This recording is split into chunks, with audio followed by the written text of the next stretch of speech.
I'm Osprey Oil Lake, and I'm the founder and executive director of the Women's Earth and Climate Action Network, WECAN, and I'm really, really thankful that you're here. I know, believe me, all the work it takes to get around New York right now, and I just put it this way, we're all giving each other slightly damp hugs, to put it nicely.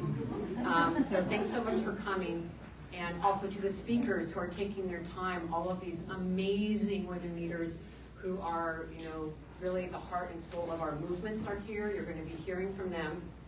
And as we just kind of get everyone settled in, some of our speakers just literally walked in the door. So we're going to just show a short video where you can see some of the leaders you're going to be hearing from in action. And so we'll do a short video, then I'm going to give a little bit of an introduction to what this event is about, and then the panelists will be coming up and you'll be hearing from them. So with that, Ashley, please go ahead. Thank you. These are the future great-grandmas of a way of being that is balanced, that remembers our relationship to our Mother Earth, our Father Sky, and to all that is.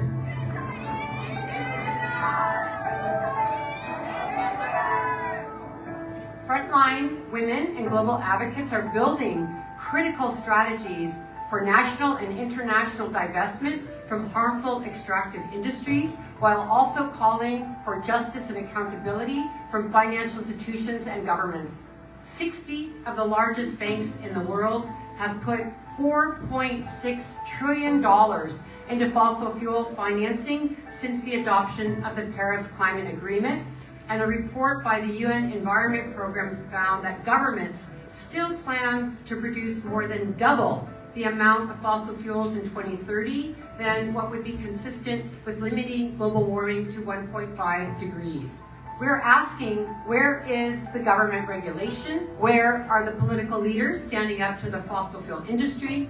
And where are the real commitments from governments and financial institutions to phase out fossil fuels and instead invest in a just transition? Colonization divided us, create borders, and violate our lands and bodies. Indigenous women fell and suffered the most because we are in the front lines of the protection of our lands and the protection of our people. Stop dividing us in regions, stop dividing us in borders. If we really want to save the planet, we need all the women from all the regions to discuss and create plans for a better future. We're talking about giving consent to our own bodies as women, but also when it comes to our land, we need to give our consent if someone is going to enter our territory. And that has not been given in so many cases across the Amazon, and this is why these violations are happening to women and to indigenous people in the Amazon. They're taking our rights. They're taking women rights. We're taking people rights, community rights, Mother Earth rights. Let's build it together. Let's help women, community on the ground, local community, indigenous community.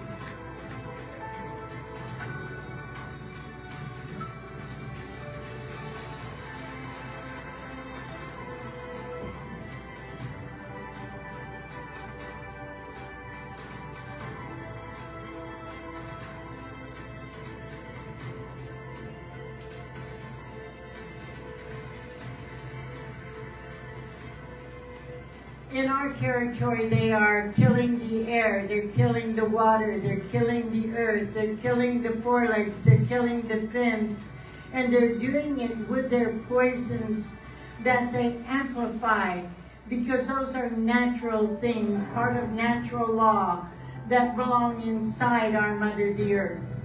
The oil and the gas and those emissions that they put out there are not part of the natural laws, ways of being. They're not part of Mother Earth's plans. We have within our understanding the natural laws, the natural ways. É preciso garantir a participação das mulheres e da juventude nos espaços de decisão. Aqui no âmbito da COP, a presença e a participação das mulheres ainda é muito invisibilizada. E se nós indígenas, povos indígenas, comunidades tradicionais, estamos apresentando a maior parte da proteção da biodiversidade, nós precisamos estar também como parte da solução. As women, our roles are to take care of our communities. We are not trying to have power over. When we talk about matriarchs, we are talking about those that care for all of us, that bring forward our children, raise our future generations, care for the land. It's time to build a new economy that is within the carrying capacity of nature and respects human Indigenous rights. And this is what we're really calling for, is that we need a systemic analysis and a systemic change. No climate justice without human rights. No climate justice without human rights. No climate justice without human rights. No climate justice without human rights. No climate justice without human rights.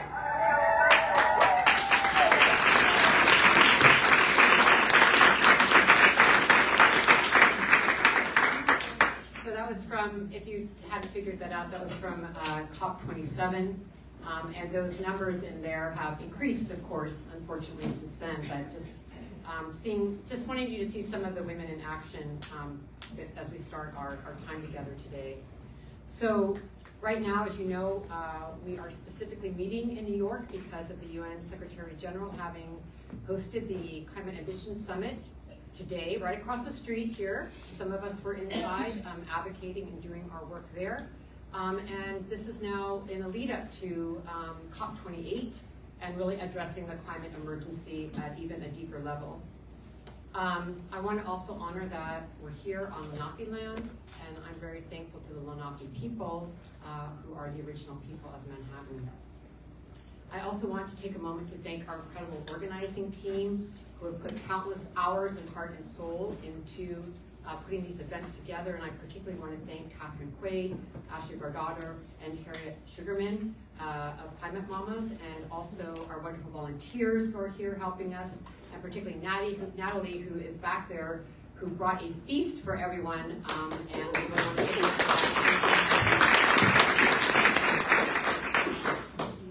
So we're at a choice point for humanity.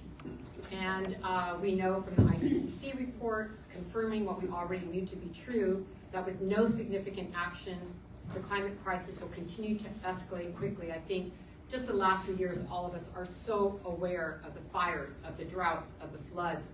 And it's just, I think, really heartbreaking.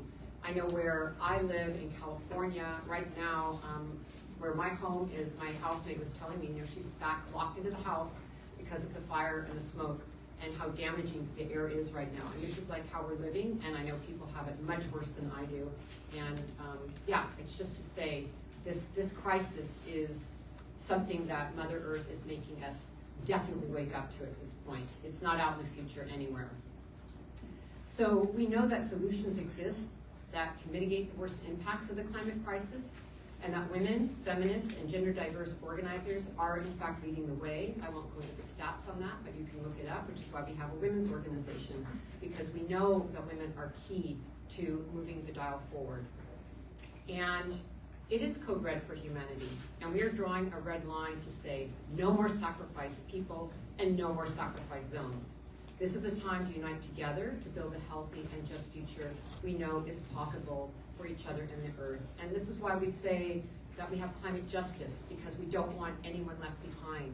And this has been a huge problem in the negotiations at the COPs and in our own local governments and national governments, is that we really need to address the root causes of this crisis, which are based on colonization, patriarchy, racism, and capitalism. And we can't leave out that root if we're going to really have solutions that are going to work for everyone and Mother Earth.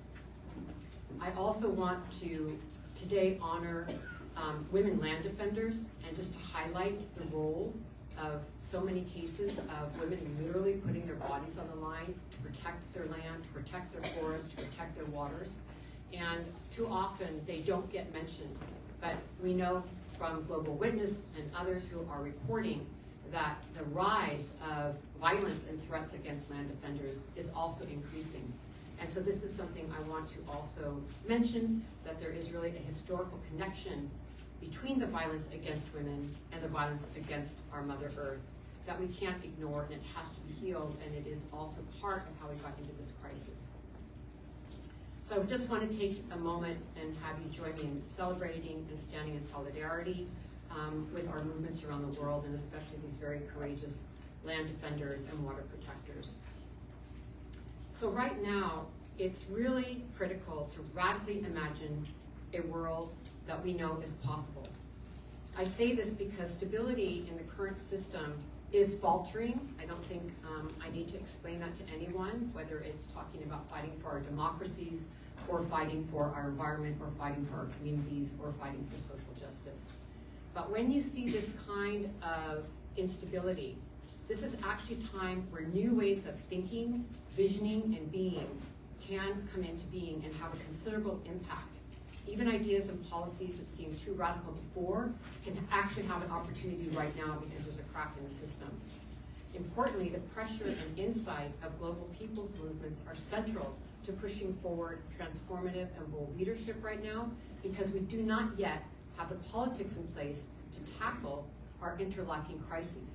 I just want to be clear that the current politics is what we're trying to intervene with, and you're going to be hearing from the speakers, and certainly our organization is deeply committed to systemic change, because the politics as usual and business as usual are not going to be what gets us through these crises in a safe and good way for our communities.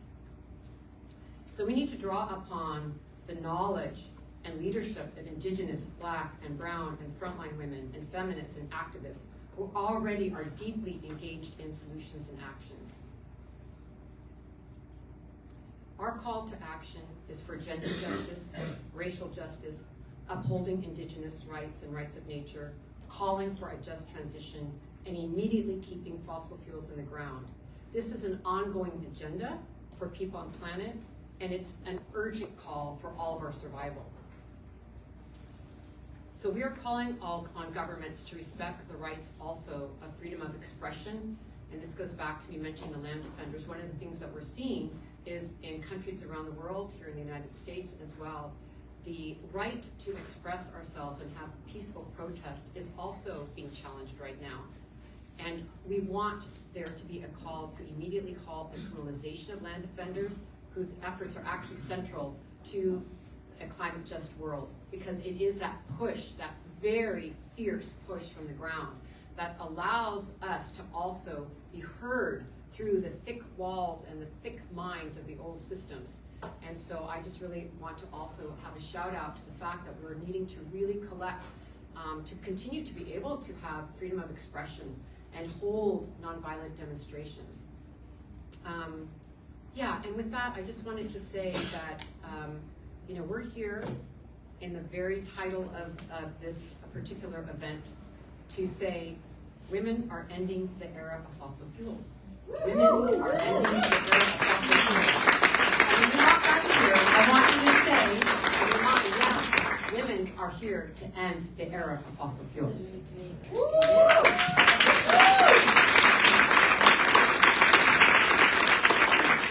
And with that, I'd love to have our first panelists come up, and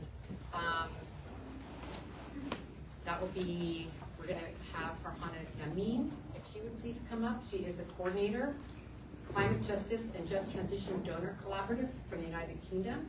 And we're just going to put you in order you're speaking, so you can be right here. Thank you, Farhana. Era Benjay, she is Athabasca Chippewa First Nation.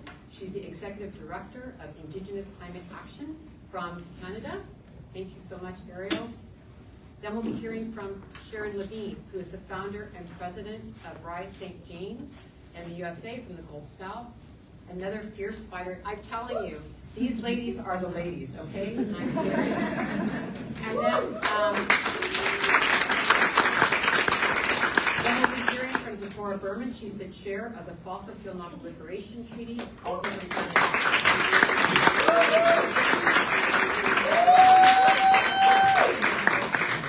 I wanted just also to give the regret from Thamisa Hussein, who's a permanent representative of the United Nations and ambassador to the United States and the Maldives. Because of the election cycle, she's been called back to the Maldives, but she sends her best and wishes she could be here. I just wanted to voice that for her. And with that, I'm going to hand the floor to you, Farhana. Thank you. Take us away. Well, thank you so much. Is this working? Oh, do I have to press? Let's just do this one. Brilliant. I think this one is working.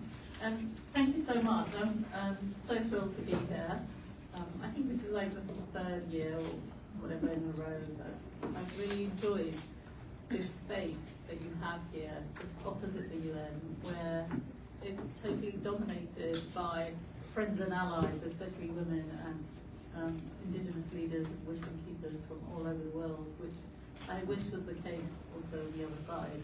So it's really nice to come here after a whole day in those corridors of power.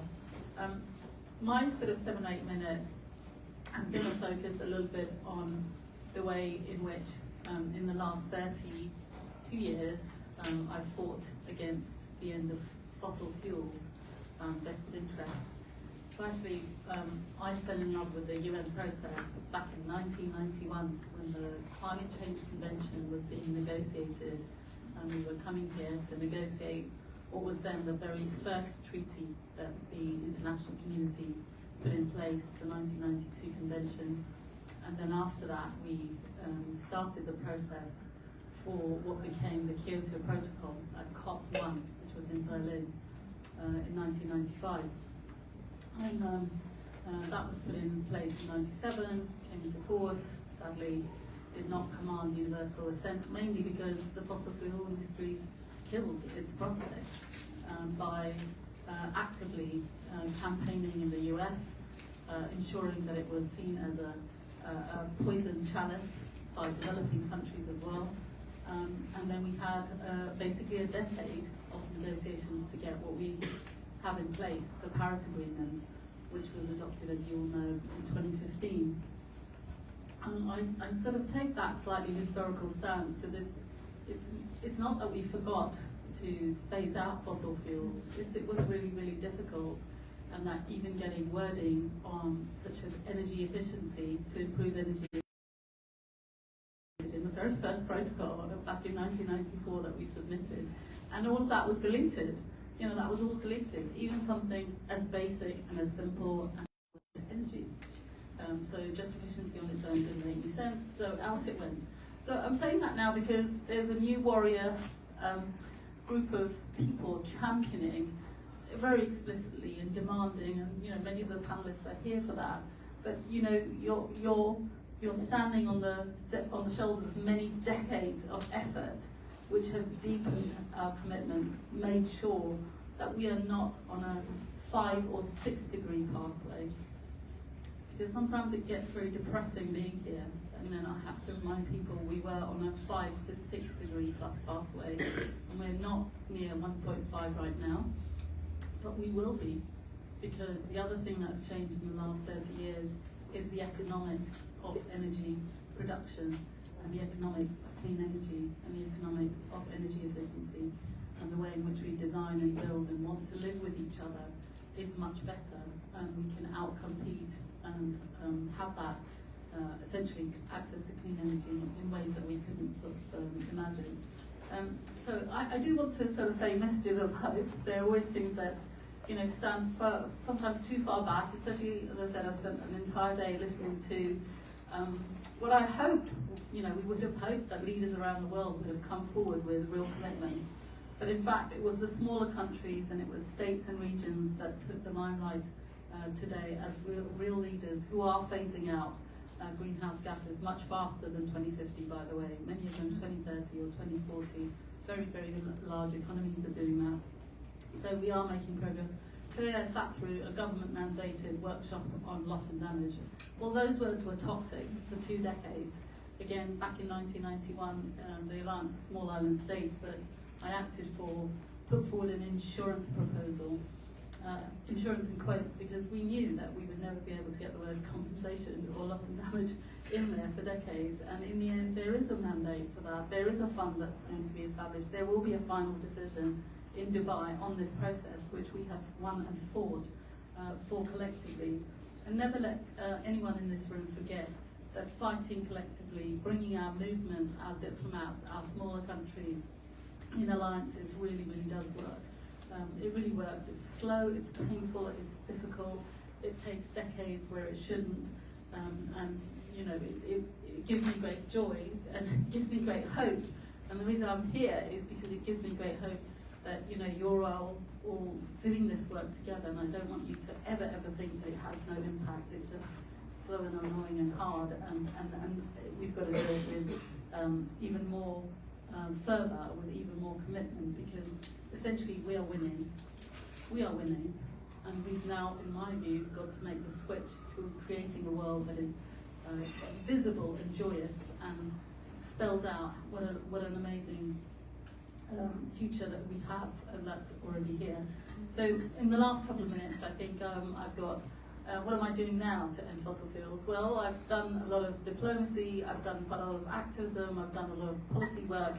So in the last few years, I've gone back to philanthropy, which is something that I've been doing for about 10 years. I've gone back and with the 6 of the world's largest philanthropies set up something called the Climate Justice and Just Transition Donor Collaborative 3 years ago, and we the aim of this collaborative was to shift power and resources to those on the front lines, to those who have traditionally been fighting injustice, not just climate injustice, but also gender injustice, racial injustice, fighting for lands, fighting against colonialism, against imperialism, against exploitation of whatever kind. And the world's largest philanthropies, you know, didn't like the word climate justice only a few years ago. It was very alien to many of them. The word just transition, although it appeared in the climate treaty, in the Paris Treaty, in the preamble, was really not a familiar term. So making these terms familiar, making them operational, bringing money and resources to move them and advance them is really where philanthropy can and is playing a huge role. And finally, again, it's a tough situation. I'm going to just read out a couple of statistics in my last minute. I see you. And you can go to our website of the project, which tells you what we're doing. But at the moment, around only 2% of global philanthropy goes to climate efforts. And of that, only 0.5%, so 0.5% of the 2%, goes to environmental initiatives in the global south. And of that tiny percentage, 95% of it is directed to white and overwhelmingly male-led organisations. And only a tiny slice, 0.76%, goes to youth movements. So women, Indigenous people, our young people, those in the global south are not getting the philanthropic money that they ought to, which can help build stronger movements, which can help build alliances, which can help with the political task that is the main task that I see now. We've got loads of scientific knowledge, we've got loads of diplomats working out solutions, we've got lots of policy solutions.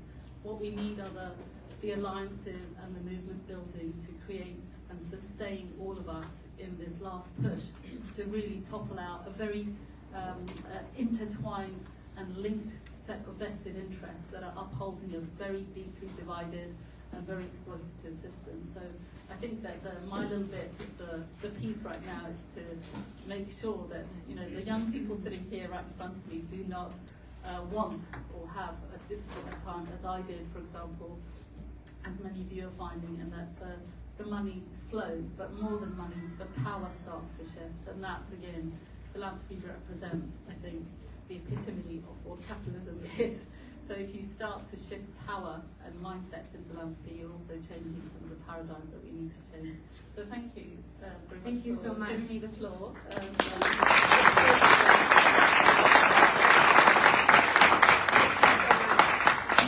you so much for Hannah. I really appreciate it. Oh, it's not on. Here. Sorry. Thank you so much for Hannah, for also your years and years of dedication, the many different roles of leadership that you played. Thank you very, very much. And I'd now like to hand the floor to Ariel Garanche. Please, Ariel. Merci Joe. Eganite, Denesothaneta, Ariel Tsaekwe Hushe, Duranje Bitsini Hasli, Athabasca Chippewan First Nation, Helsi Holsi. My name is Ariel Tsaekwe Duranje. I'm a member of the Athabasca Chippewan First Nation, which is located in the Treaty 8 territories of northern so-called Alberta. We are an Arctic A community, so thank you. Have the good shot. We are an Arctic community, and we are Dene or Dene Sultane. My name means Ariel Seekwe, means Thunder Woman in my language, Dene or Dene Sultane.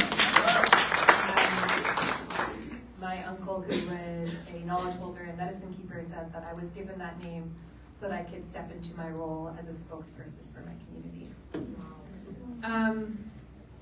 I want to recognize that I am a guest here on the traditional territories of the Lenape and the Shinnecock people. And as we start to unravel the deep history and roots of colonialism, we start to recognize that territories are expansive and our peoples migrated and lived in various different places. So no slight to you, Osprey. I think it's really important that when we have these conversations, when we talk about the invisibilization of Indigenous peoples, that this has happened. We've seen this happen over and over again within the negotiations, not just here in the discussions at the Climate Ambition Summit, which I'm not sure what their ambitions are at this point. Are there ambitions to find new loopholes and economic opportunities to further double down on colonial and capitalist power? Or are they actually trying to combat the climate crisis? To me, the answer is they're just looking for new economic opportunities. What's really scary is that what we're seeing within the invisibilization of Indigenous peoples in these spaces is that when we look at the history, thank you so much for providing that history of how we've come from 1991 to 2023, is that Indigenous peoples have played a critical role in advocating and advancing narratives to uplift human rights and the unique rights of Indigenous peoples. We've seen these commitments recognized within the Paris Accord, yet Indigenous peoples remain on the sidelines. We have no substantive power or voice within these mechanisms, and we rely on the good faith of the same people that colonized and committed genocide on our people to uplift our voices within these spaces.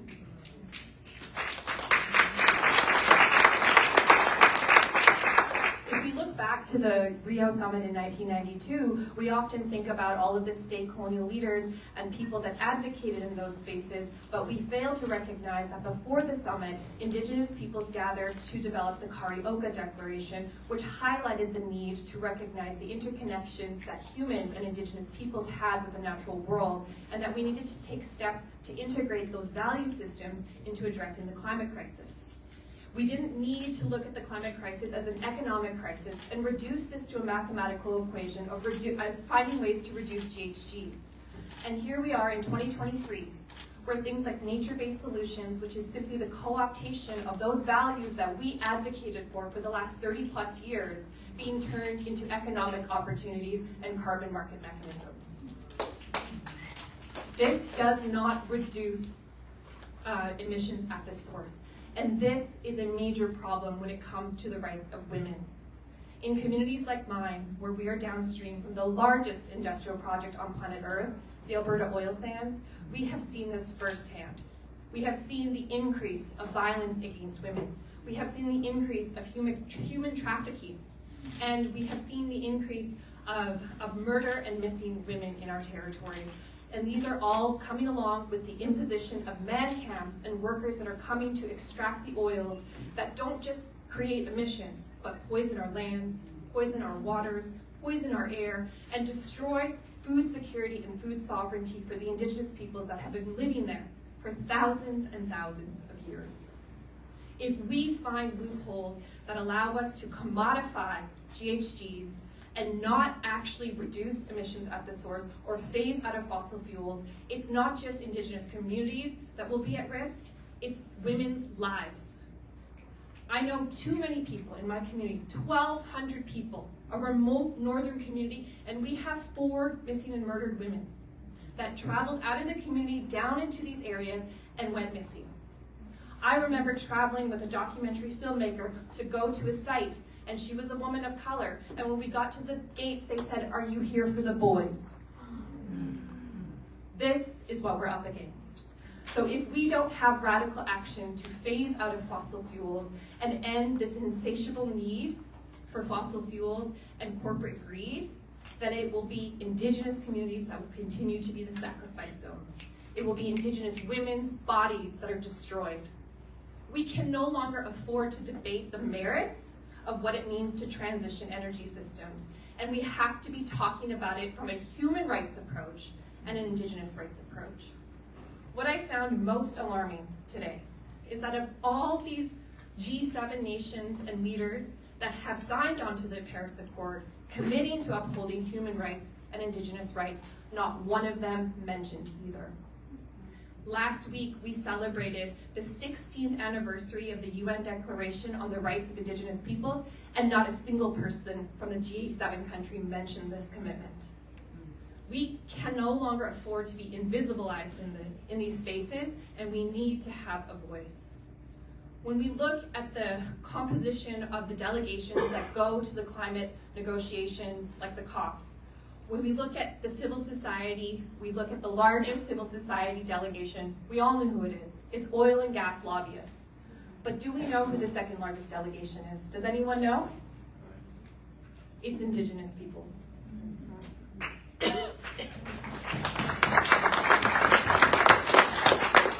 Some of those women were profiled in that clip that was provided by WECAN. We see voices like Casey Camp and Helena Gwalinga and Sonia and so many incredible women whose lives are constantly at threat because not just of oil and gas, but whose lives are now at threat because of out of control climate change. My own community experienced the extreme impacts of climate change this year, an insult to the injuries we're already experiencing from the oil and gas sector with out of control forest fires.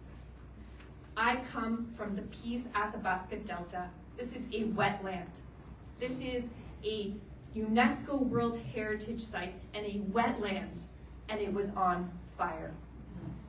My entire community was evacuated. We are Dene Sotlene, people of the land. Our territory is Denende. This is the sacred places where we come from. We are the Kaitale Dene Sotlene, people of the willow, and when you destroy where we come from, you destroy who we are. We must take direct and immediate action now, not argue the semantics of what we can do and how we can benefit economically, but how we can take real action to address the human rights abuses, the Indigenous rights abuses, and the abuses to Mother Earth. Thank you.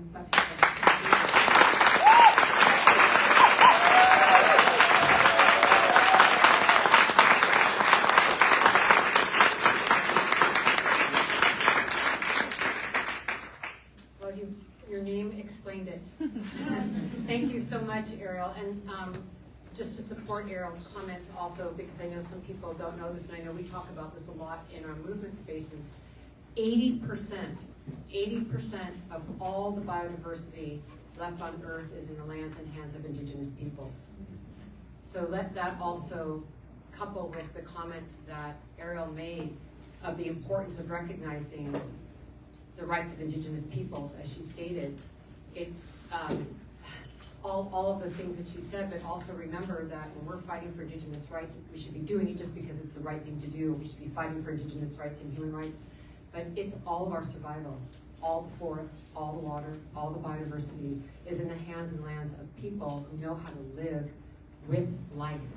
So I think it's really important to recognize the depth of this call from Indigenous peoples and the actuality of what is going on the planet.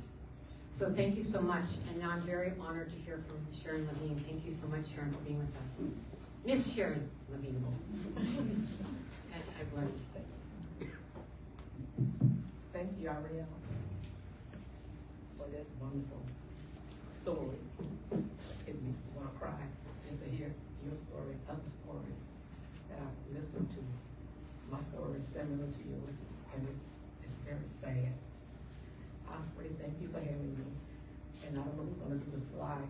Just say next when you want next. Oh, next. Next again. Shamar, can you tell them when next? That the mic is on. The mic is on? I think there's a technical, there we go. There we go. Next. This is, first of all, I'm Sharon Levine. I'm from St. James, Louisiana. I'm a mother of 6, grandmother of 12. I taught school for 38 years before I started doing this work. I had no intentions on retiring after 38 years because I loved doing what I was doing. Back in 2018, our governor announced that a $9.4 billion Formosa plastic plant would be built 2 miles from my home. And I said, no way. I said, this is the stop. No way. In my community, we have 7 districts. I live in the 5th district. We have 12 industries within a 10-mile radius. I'm in the middle of that. And that's when I said no more. So we formed an organization in October of 2018 in my den. There were only about 7 or 8 people. And we called our organization Rise St. James. Whenever we meet, we always meet with a prayer. Whenever we end with a prayer. So we know what we's doing, it will work. And so far, 3 industries tried to come into St. James Parish. We ran them.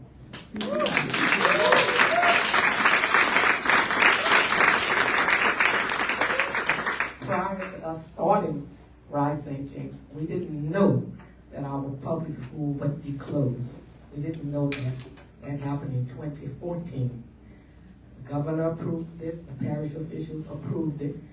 While I was teaching at that school, they called a community for a community meeting. The people who bought the school told us that they had bought it.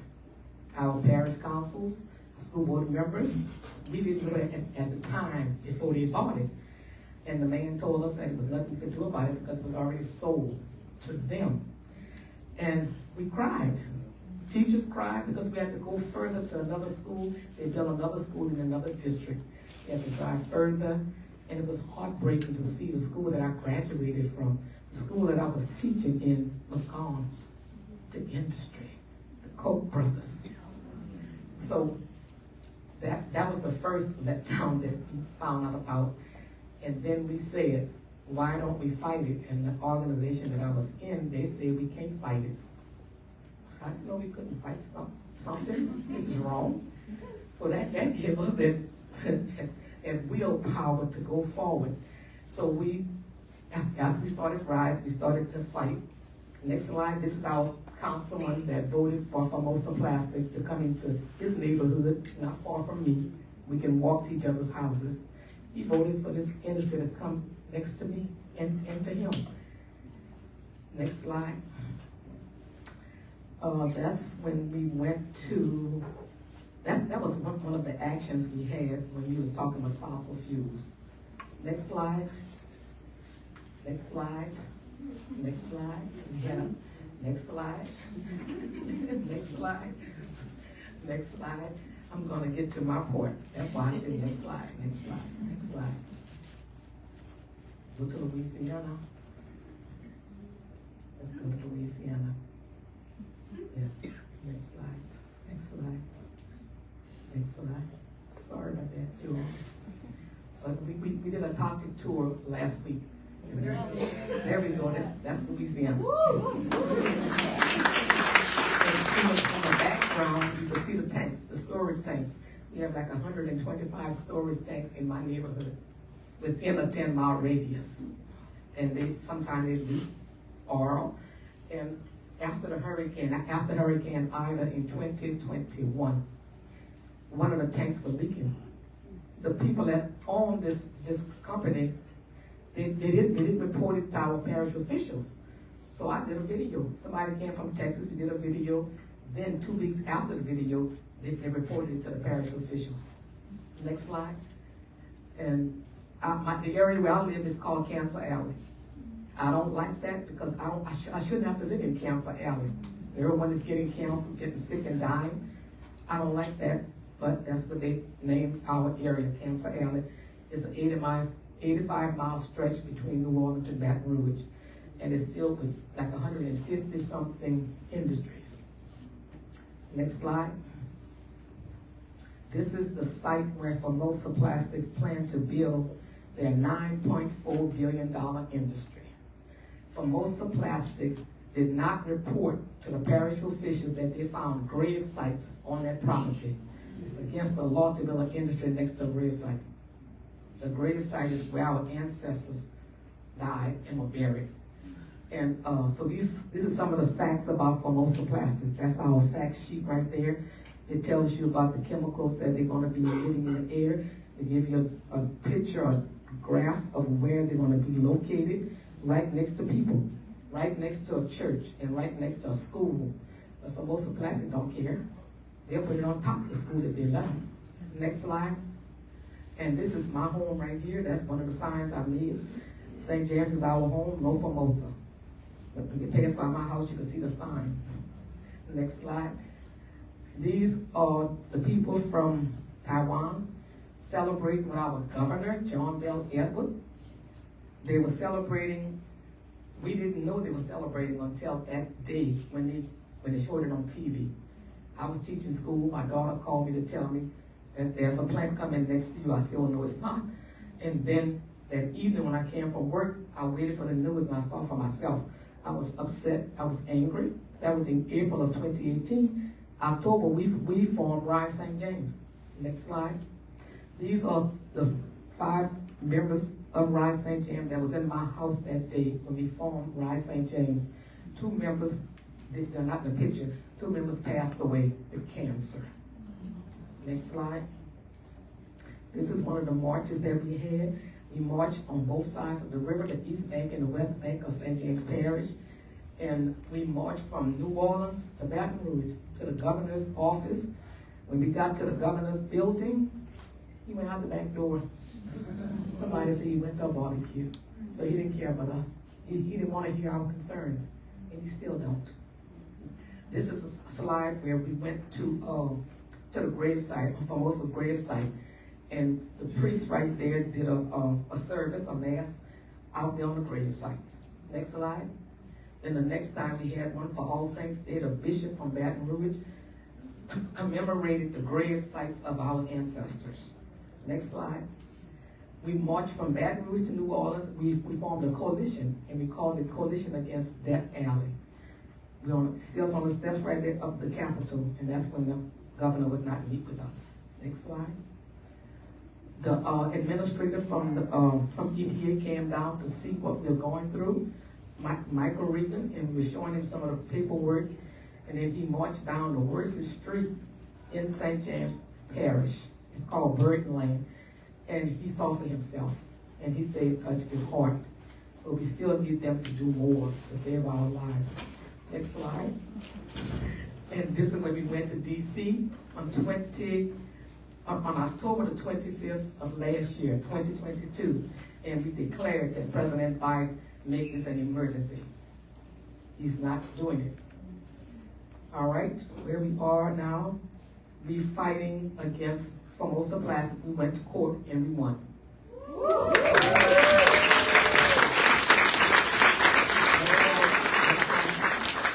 And the judge ruled in our favor on all 10 counts. They are appealing it, but we're still going to win. I don't care what they say. We're going to have to march. We got to march to Washington, D.C. We're going to still win because the judge ruled in our favor, but they won't stop. They will never stop. They think that they can just rule everything because they have the money and we don't. This is one of the things that we're doing right now. It's called Chemical of the Month. We do one chemical every month to educate the public on what's going on, what's polluting us. Next slide. Sorry to take so long. And we went to Taiwan, me and Nancy Booth and Diane Wilson. We went to the shareholders meeting to talk about what's going on and asking them not to let this chemical plant come into our community. Thank you.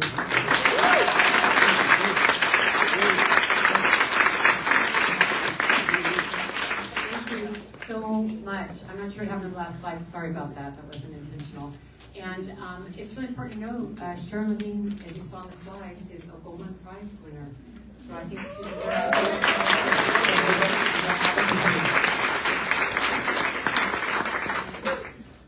also Fuel Slayer. Zipporah, you're next. Just take it down. Just take it down. There we go. stuff's moving around. So I want you to go next, but I was going to make this announcement after you're done, but it fits here. So just to give me just one moment, because I wanted to, I'm doing a slight commercial, but it's for a very good reason. Today, WECAN released a new report called The Gendered and Racial Impacts of the Fossil Fuel Industry in North America and the Complicit Financial Institutions. And this is now available on our website, and we've released it to the media. And the reason I wanted to bring it up now is because we have highlighted Cancer Alley, we have featured Sharon in the report, and it addresses the disproportionate gender and race-specific health and safety impacts, as well as human and indigenous rights issues of fossil fuel extraction and infrastructure in the United States and selected parts of Canada. These are interlocking issues that have been sorely neglected in the discourse regarding fossil fuel extraction. And again, we're honing in on the fact of the gendered and racial impacts of frontline communities. We think it's key because this is getting left out, and so it's not only the climate crisis that we're fighting, but the harms that are already happening that have been pointed out both by Ariel and by Sharon that have been going on for a very long time. Fossil fuels are killing us. The industry is killing us. It's not in the future, it's already been happening. And you know, if you look like me, maybe you didn't know that. But it's really important to understand what our sisters and brothers in other communities are experiencing. So I wanted to mention that and say that the report spotlights the role that a specific set of financial institutions, banks and asset management firms and insurance companies play in preserving and perpetuating negative gender and racial impacts. And we focus on different case studies. Some of you have been watching what's happening with the MVP pipeline, the Willow Project, Line 3 and Line 5, huge violations of human indigenous rights on all accounts and harm to the environment. And this has got to stop, and I could say so much more, and I'm going to stop myself. Please read the report. And with that, let me hand the floor to the board. Thank you, Zipporah. Thank you. Is this on? Yeah. Thank you so much, Osprey.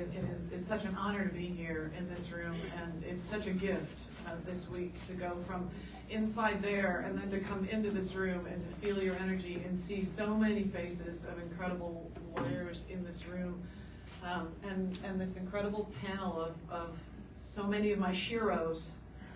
I forgot how hard it is to speak after Farhana, Ariel, and Sharon. I'm really honored also to be on Lenape and Shinnecock territory here. Look, we've talked about already today how oil, gas, and coal, just 3 products, are causing over 86% of the carbon emissions that are trapped in our atmosphere today and smothering the earth. They're the main drivers of the climate crisis, but they also, as we've heard, they threaten human health, they threaten security and ecological health. We've also heard about how fossil fuels threaten women and stand in the way of gender equality, from the disproportionate health impacts to the effects fossil fuel work camps have on women's safety and well-being. Take, for example, the missing and murdered Indigenous women in so-called Canada, where I'm from, that Ariel told us about. Indigenous communities have borne the brunt of fossil fuel production, and the violence towards women mirrors the violent extractive practices of the fossil fuel industry. So despite the known risks of oil, gas, and coal, governments around the world have plans to expand fossil fuel production 110% more. That's more than double. Between now and 2030, than can be burned under a 1.5 degree scenario. 110% more than we can burn, or it will burn us. Our leaders are not holding the fossil fuel industry accountable. In fact, they're now using our tax dollars to fund that industry. Fossil fuel subsidies, despite all of their claims, have gone up this year. The IMF report that just came out notes $7 trillion a year, the highest ever. That's $13 million a minute of public money going to the most profitable companies on earth. So what do we do? What do we do given the fact that the impacts aren't in the future and they never were. Listen to the frontline communities and the Indigenous peoples who live with those impacts. Yes, there are future climate impacts baked into the carbon we're trapping in the atmosphere, but oil, gas, and coal have been poisoning communities since we started extracting them. So we can't keep doing this. We can't keep fighting one fight after the next. We win a lot of them because of people like this. That's right, we do. But this is the most profitable industry on earth. They doubled their profits last year. And we will fight them, and they will pop up somewhere else. And despite years, decades, in fact, hundreds of years of people opposing these projects, despite all of that time, despite the marches, the scientists calling to keep it in the ground, the people inside that building couldn't hear us. Because for decades they've been designing policy as though it was just about the other end of the pipe. We're going to reduce demand, we're going to decrease emissions, we're going to increase the price of carbon, and then the markets will constrain the supply. If we leave it up to the markets, there is no justice. There is no equity baked into the markets. And that's why we need to regulate this industry. And we need to come together and demand that our governments do that together. And that's why we're proposing governments come together and negotiate a fossil fuel non-proliferation treaty. You can just say fossil fuel treaty, because non-proliferation when you're this tired is hard. Fossil fuel treaty as a complement to the Paris Agreement to help us meet the goals of the Paris Agreement, because the Paris Agreement doesn't even mention the words oil, gas, or coal. It's not designed to regulate production, because for 30 years we've only been regulating emissions. And we've been allowing the production just to increase. The fossil fuel treaty has 3 pillars. First, stop the expansion. We have to stop expanding, and we don't just have to do it in one place, we have to do it everywhere, because that's what the science is telling us. So we need to stop expansion, and countries need to collaborate to do that. We need to then wind down production. So who gets to produce and how much needs to be based on equity and rules of fairness, and there needs to be support for countries that are currently dependent on fossil fuel production, that may not even want to be drilling, like Ecuador in the heart of the Amazon, but they don't have a choice because they're doing it just to feed their debt. And finally, we need to accelerate the adoption of clean, renewable energy and other low-carbon solutions. The fossil fuel treaty has been endorsed now by 6 countries at the United Nations to date, led by Vanuatu and Tuvalu, Pacific Island nations that have been at the forefront of this action for decades. The state of California last month endorsed the fossil fuel non-proliferation treaty, this largest economy in the world to do so. And more countries will endorse before the end of this year. We are growing not only this movement, but the countries and leaders who are finally listening to us. So yes, there is bad news in lots of places, and we're certainly not seeing what we want in those halls in the United Nations or at our capitals yet. But for the first time, and I've been at this now 30 years, for the first time in the climate negotiations and in the UN halls, we're hearing countries talking about constraining fossil fuel production. We're hearing countries argue with each other about who's producing what, and that has never happened before. And that is a tipping point, and it's because of you.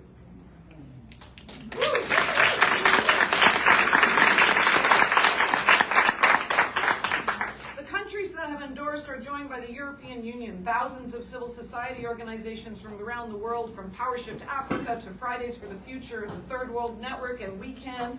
Hundreds of health and faith organizations, including the WHO and cardinals from the Vatican, thousands of academics, 100 Nobel laureates already, hundreds of parliamentarians, more than 100 cities have passed motions endorsing the fossil fuel treaty. The bloc of Pacific Island nations that are advancing diplomatic discussions in their regions, as well as within the United Nations processes, are calling on other countries to join them in setting the terms for a fossil fuel non-proliferation treaty. This effort is underway in the Amazon to push for a fossil fuel non-proliferation zone. And even Colombia is now leading the way in terms of committing to end the era of oil, gas, and coal. And there's strong, because there's such strong civil society leadership in the region pushing for this goal as well. This has all taken place in 3 years, much of it during COVID, since we launched the idea of a fossil fuel non-proliferation treaty at New York Climate Week 3 years ago.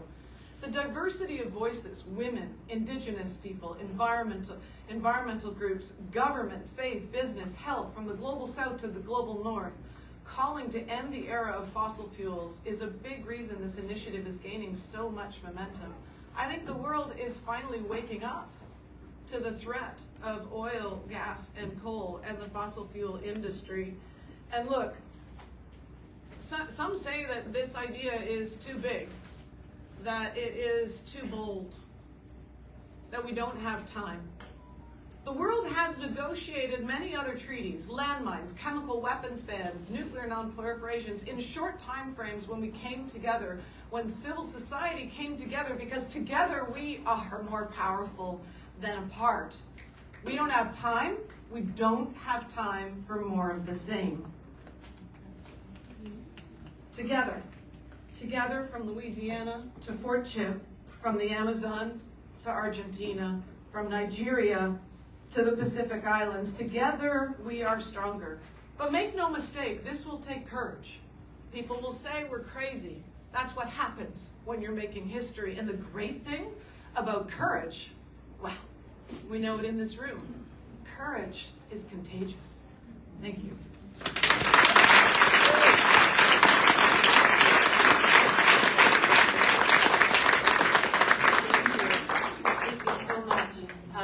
Is this working? Yeah. So I just wanted to do a lightning round of closing comments if anyone wanted to have a reflection, or do you need to leave? Do you need to leave? That's okay? Or, okay. Thank you so much for joining us. People are going in and out of many, many meetings, so thank you so much for joining us. But if anybody wanted to just have a closing comment, that would be great. I can just say I'm so proud of all the work that these amazing women are doing, and yeah, I think women are the answer. You know, that's been a big missing piece of this, alongside climate justice. So thank you. Thank you. Thank you. Thank you so much, Hannah. Thank you.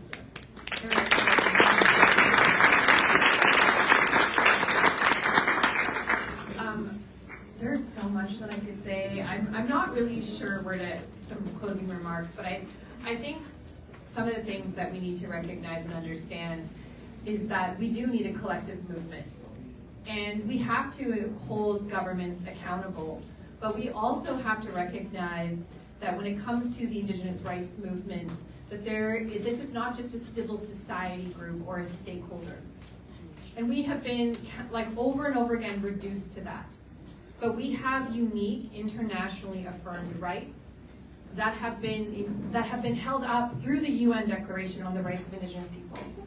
And yet we are constantly relegated to those side rooms as simply stakeholders and recognized as civil society. And we have to do more. We have to recognize that where Indigenous peoples live, which is the entire planet, that we have nationhood. We have legal rights and frameworks, and the UN Declaration on the Rights of Indigenous Peoples is the bare minimum. This is not the ceiling. This is not what we should be aiming to uphold. This is the bare minimum. This is the bottom. It's the floor. We can do so much better than we are right now. And the last piece is, a lot of people ask this question, and I really want to make sure that this is brought up. When they talk about the difference between human rights and Indigenous rights, why do you need unique special rights? First off, the UN Declaration on Human Rights was created before many Indigenous peoples across the globe were even recognized as humans. I want you to think about that for a second, before they were recognized as humans. My father was born before the UN Declaration on Human Rights, and he was not considered a human. Many Indigenous peoples were murdered just at large because they were not recognized as humans. And what makes another fundamental difference is that the UN Dec looks at our collective rights and our interrelationship with the natural world, making it one of the most profound and critical pieces of legal frameworks to not just uphold the rights of our communities, but to uphold the rights of Mother Earth. We must uphold the rights of communities and work alongside of them and uplift them as legal rights holders and not simply stakeholders if we are to win. This is not just for Indigenous peoples, it's for our women. It's for our children, and it's for all of our future generations. Thank you. Thank you so much. I just also wanted to say, since you brought up the Universal Declaration on the Universal Declaration on the Rights of Indigenous Peoples, you know, something which we don't have time for, but just for the audience, in case you're not aware, part of that is free, prior, and informed consent, which is often completely neglected and violated. And it's one of the most powerful tools we all have, because that is a way for Indigenous peoples to not allow these terrible projects to happen. So just if you want to look further into what Errol's talking about, it's incredibly profound, as she said, and also the role of Indigenous people in teaching all of us about how to live with the land is something we can't overlook, because that's something modern culture's not very good at, if we haven't noticed. So I think we also need to look to Indigenous peoples for their leadership and their teachings and their relationships with the land. And that means that this rights-based approach is so key, because if there aren't Indigenous people and their rights aren't protected, then how do we go forward? So I wanted just to say thank you for that. Ms. Sharon Levine. Yes, I would like to say, if you would like to follow Rise St. James, you can go to risestjames.org. We have Rise University, and we teach the community of what's going on in our community. We teach about the water, the soil, the air. We have different people that comes on these panels, and we have it for like 7 days, 7 nights in a row, once a week. And we get information, give out information to the public. And we also have the Chemical of the Month. And our public officials are not backing us up at all, because they are in the pockets of industry. They support industry, they don't support us. So we have an election that's coming up in October, and we're hoping to get the people out that's not with us. So that's one of the things that we're working on right now.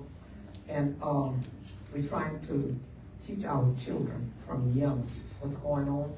We developed a coloring book for Black History Month, and the children were so amazed to see what was going on.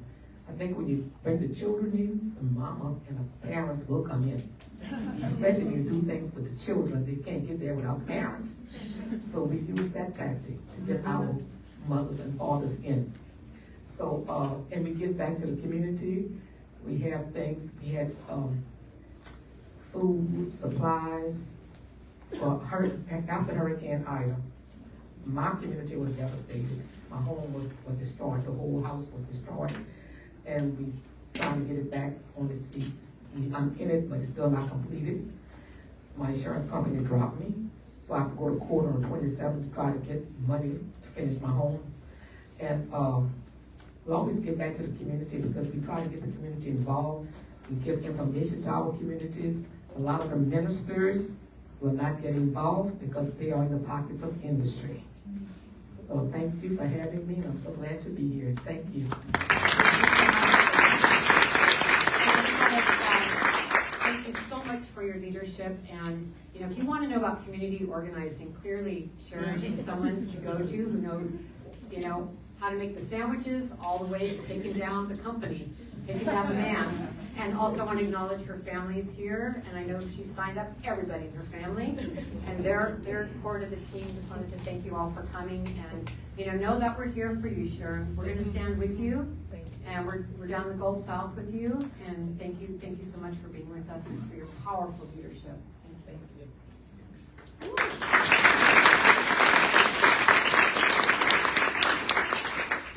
So all week, people have been coming up to me and saying, "What can I do? What can I do on the fossil fuel treaty?" We have created a core team, a secretariat, basically, from around the world that is lawyers and diplomats, but also campaigners, organizers, and some communications people. So it's a core hub that will provide you with anything you need to campaign on the fossil fuel treaty in your community. You can get your city to sign on, you can get your state to sign on, you can push your national government, you can build the number of faith groups or health groups that are signing on. This is about building the momentum and allowing 1,000 flowers to bloom. So when people ask me what can I do about the fossil fuel treaty, I say make it your own. We've tried to create an idea, and we're trying to make sure it has a foundation of facts and a political pathway forward. But we hope that this idea will spread. And I guess finally, I also want to say that, you know, people ask me a lot about hope. How do you keep going after 30 years, and how do you have hope when you know the climate science? And I know this work is hard, and I know you're all feeling that. And there's lots to be hopeful for. We know renewables are cheaper. We know we're winning a lot of battles, etc. I could go on and on about that, but more what I want to say is that hope is not something that we just have. Hope is something that you have to create. You have to create it every morning when you decide to pick up your placard or your petition or your pen. Hope is not something that someone just gives you. It's not something that you can just find in the stats. Hope is something we create by what we do, by organizing, by taking that responsibility ourselves. And that's what gives us hope. Thanks.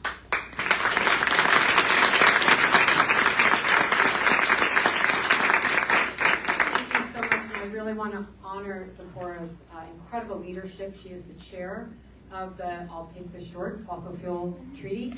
And you know, I've watched this grow, and we're honored to be on the steering committee, but I have watched this idea of yours and the team that she's put around, and it's seeded all over the world, and watched these countries sign on and really help shift the narrative around ending the era of fossil fuels, because we need a mechanism to do that calls out directly the point, the thing that needs to be done. So let's do the thing. Let's do the thing. Yeah, so thank you so much for your powerful leadership in this, and to continue to let people know what this is and how they can get involved. Thank you so much. Thank you so much.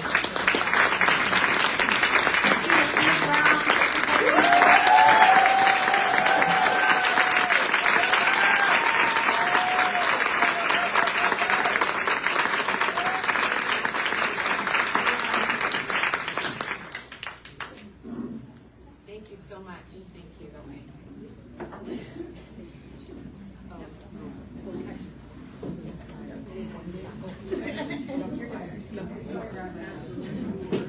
So, what a hot, sizzling, incredible panel. And now we're going to hear for some more amazing leaders on our second panel. We're going to be hearing from leaders talking about women-led climate solutions that are central to a just transition and a thriving future, to continue this amazing conversation. And we're going to be, I'm going to call them up in the order that they're speaking. We're first going to be hearing from Benishi Albert. She's Michi Anishinaabe, and she is the co-executive director of Climate Justice Alliance.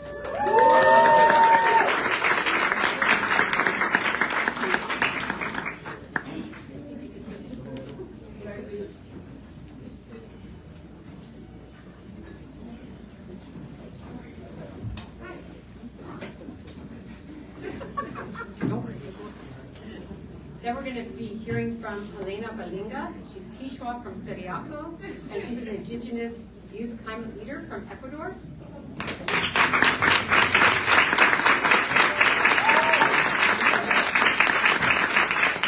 And we will be hearing from Tukiswa White, who is Women and Gender Constituency Coordinator from South Africa.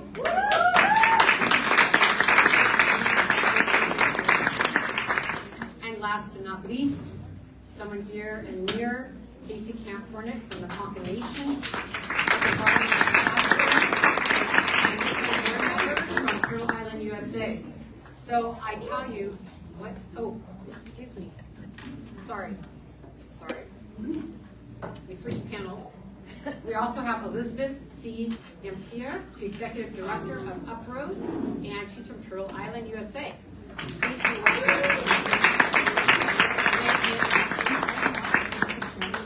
Would you like a chair? So, what a hot, sizzling, incredible panel. And now we're going to hear for some more amazing leaders on our second panel. We're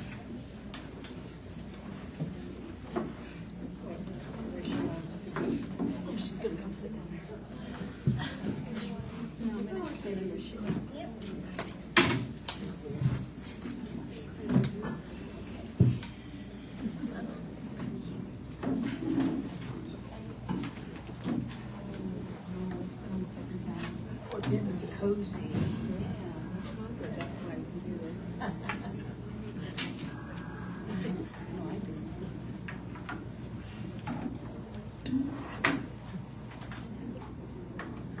Okay, so let's go ahead and get started with Benishi. Thank you so much, Benishi. Sorry, I'm trying to pull up my notes.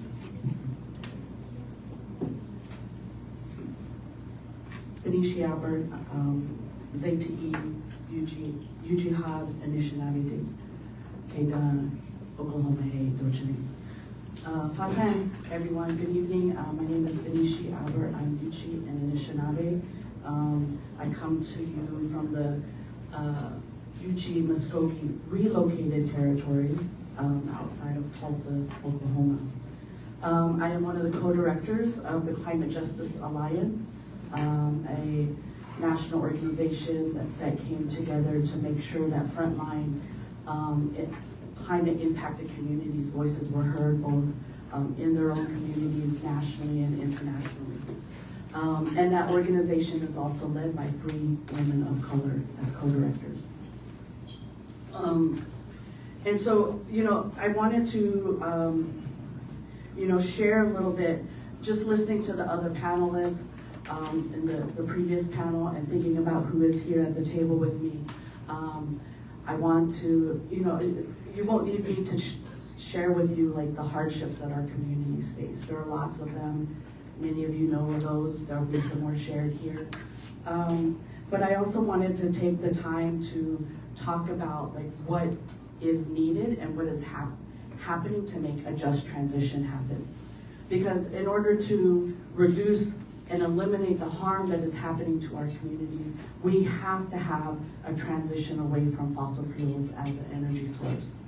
And what that is going to take is leadership and us holding our elected leaders' feet to the fire to lead in a way that is about addressing, eliminating the harms to communities as opposed to leading to how we should save the economy.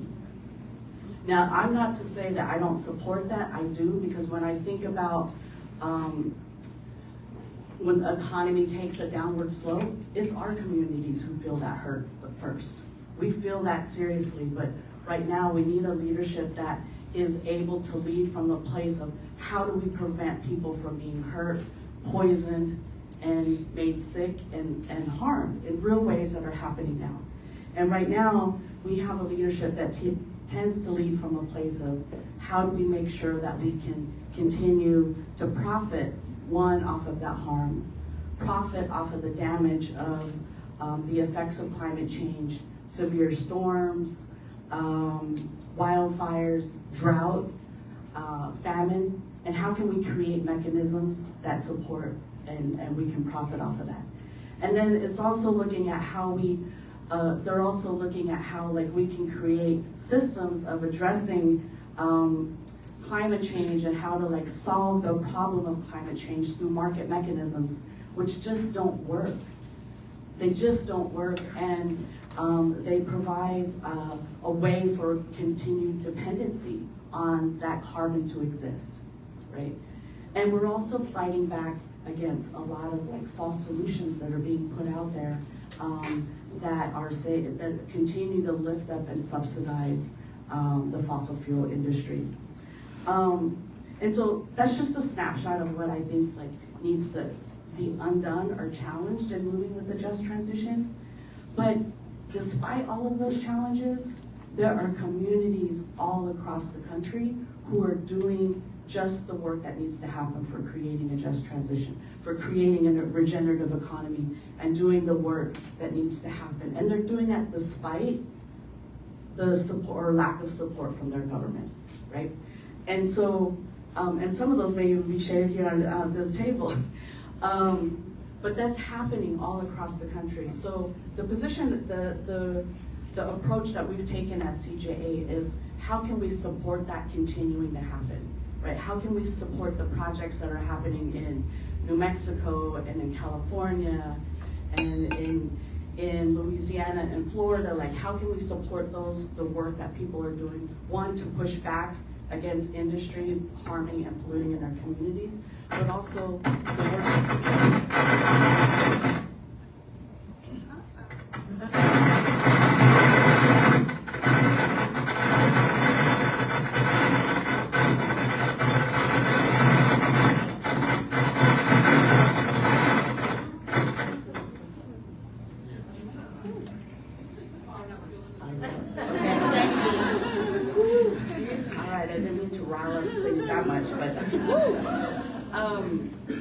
You know, thinking about like those projects that need to happen and what is the support that needs to happen to make those succeed and be stronger.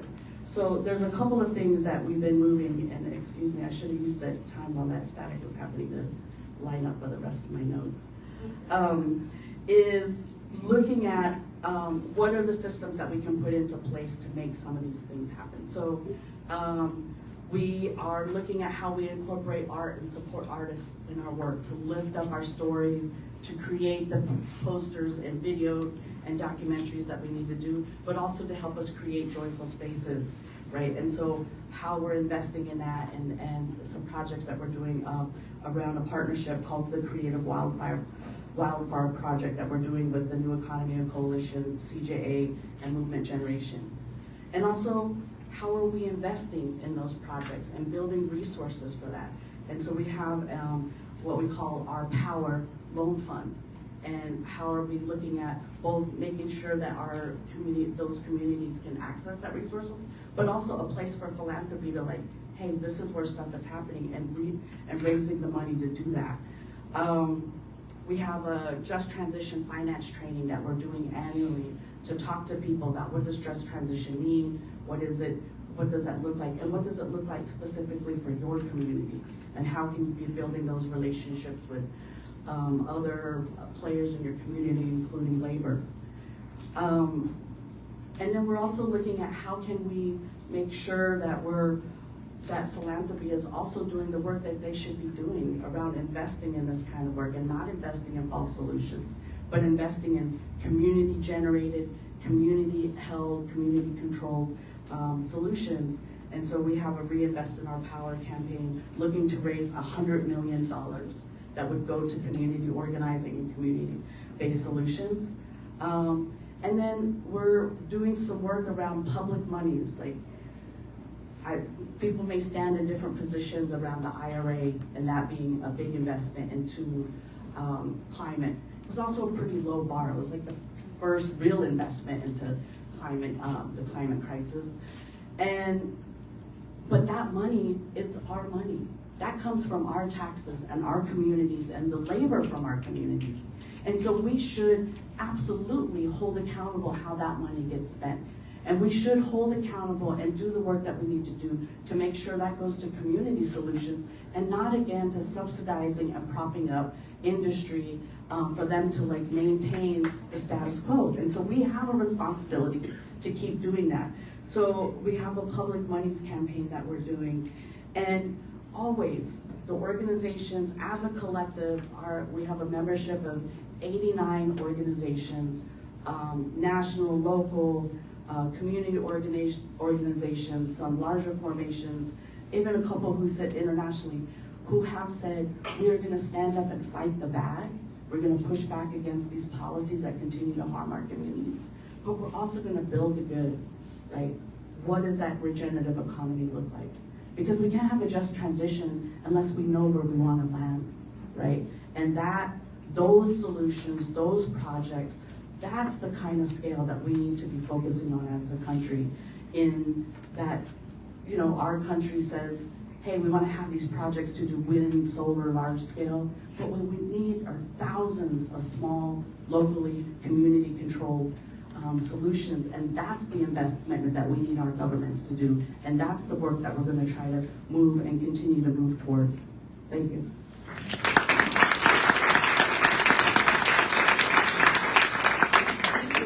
So much, Benicia.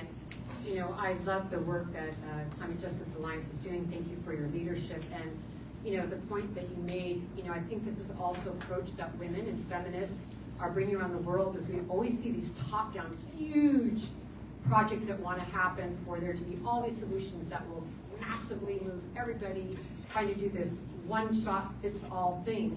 And what women leaders are saying is small community-led solutions. Let the communities do the work. They're already growing the food. They're already taking care of the families. They're already doing the work. We need to invest in this work that's already going on. And when you add up all these quote-unquote small solutions, they end up being a solution, which is communities living close to the land in a good way. So thank you for bringing that up. And I wanted to hand the floor over to Helena Belinda. Thank you, Helena.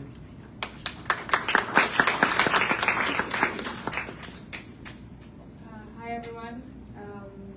Recently in Ecuador we had a major victory, the Yasuni referendum.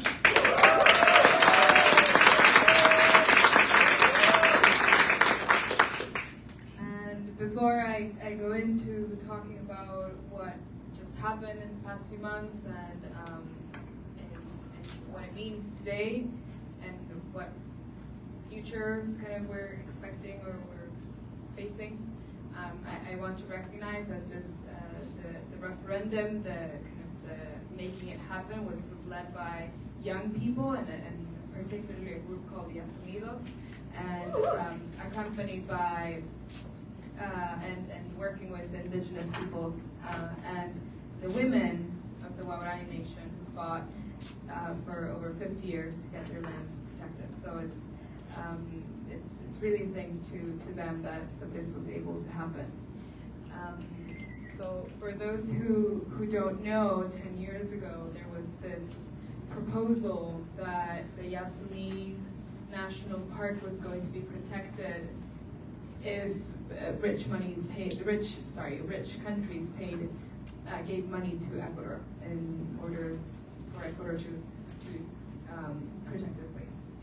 And that didn't happen for multiple reasons, because of a very corrupt government at the time, and because it wasn't the political, we weren't in the political state that we are today with climate change and climate finance and so on. And so young people started to mobilize in order to protect this, because when the rich countries didn't pay Ecuador, Ecuador said, okay, now we're going to start drilling here. So they drilled. And to prevent that, young people gathered signatures, and they were able to gather almost 800,000 signatures to call for a national referendum. But this was blocked because of that government, and it didn't happen until just a month ago. And so when we, I think it was it was late May, it wasn't like we found out in any way and we're like, oh, this is happening, yay. It was like rumors. Like we were like, you know, like the referendum's like taking over. Like, really? Is it? Like trying to Google if it's actually happening, because it wasn't on the news. There was nothing.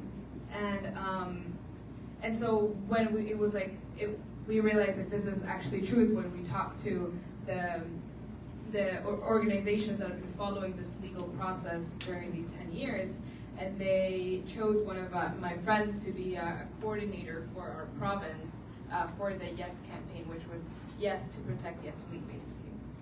And our friend was like, okay, you know, we should do this, but let's help each other. So we sat down and we said, okay, what is our strength as young people, and how can we contribute to this? Because this is, I mean, basically, you know, a huge opportunity to set an incredible precedent in Ecuador, but it also could be extremely, extremely dangerous if it doesn't win. Because what if Ecuador votes to continue with fossil fuels? Then we, like, all of a sudden, we're the minority that is fighting the majority. And so, we had a little less than 2 months to prepare a nationwide campaign, and we used various strategies to do that. One was kind of making it bounce to an international arena for it to bounce back, and then a lot of it was on the ground campaigning, both in Indigenous communities, making information accessible, also just breaking it down, what it meant, the kind of language that we were using was very, very simple, and then also using traditional media and using not the same tactics as the oil industry, because we were met by a very heavily financed campaign against us, but making sure that if they were in one place, then we will also go and speak there, so that we would also be heard. And so I think it was like less than a month left. I think it was 3 weeks left for the referendum to take place, and we got some statistics, and the statistics were that 50% of the voting population didn't either know that the voting was taking place, or that what the question was, or what the yes or no vote meant. And so we have 3 weeks to be like, okay, we have to reach like almost 13 million people with this. So then we had to kind of start to speak to those particular audiences and so on. So it was like a very interesting time, right, to lead this campaign, and on the 20th of August, Ecuador did vote with a 60% vote to protect the Yasuni National Park, and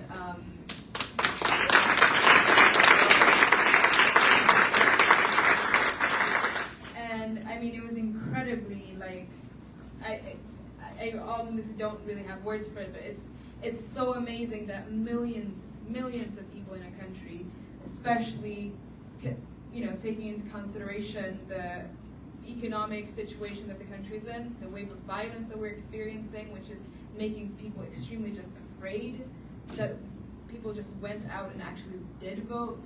I mean, I think it's truly incredible to see what happened in Ecuador, and it is an example for the world to follow.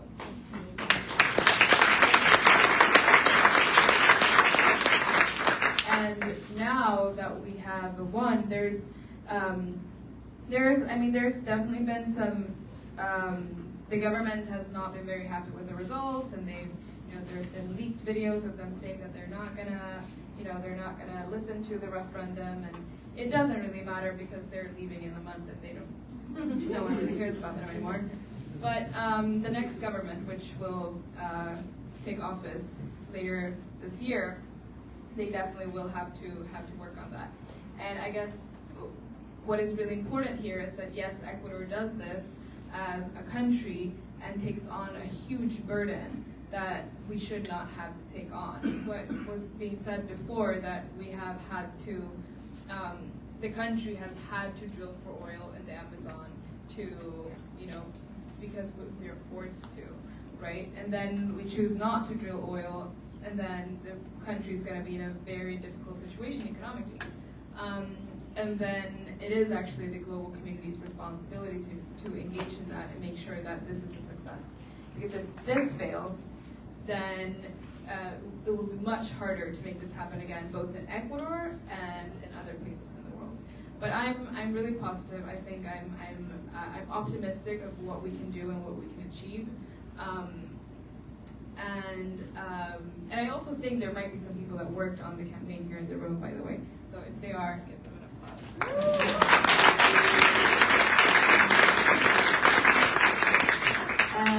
And yeah, I think it's a perfect example of what happens when young people, mobilize and work together, but also when women take leadership, because it was the Waurani women that never gave up for their territories. Like, they never, ever, ever gave up. And so invest in young people, invest in women, and they should lead the world. Thank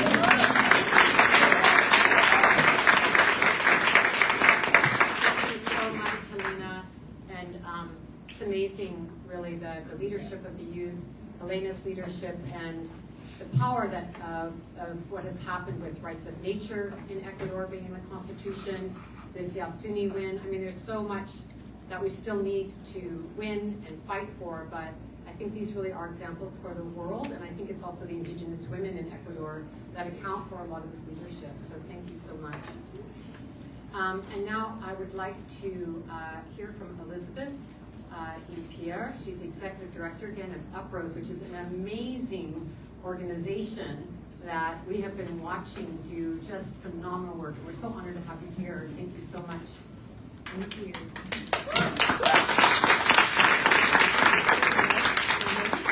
Does it feel like it's not on? Hello. Yes, yeah, thank you. Ashe mi gente.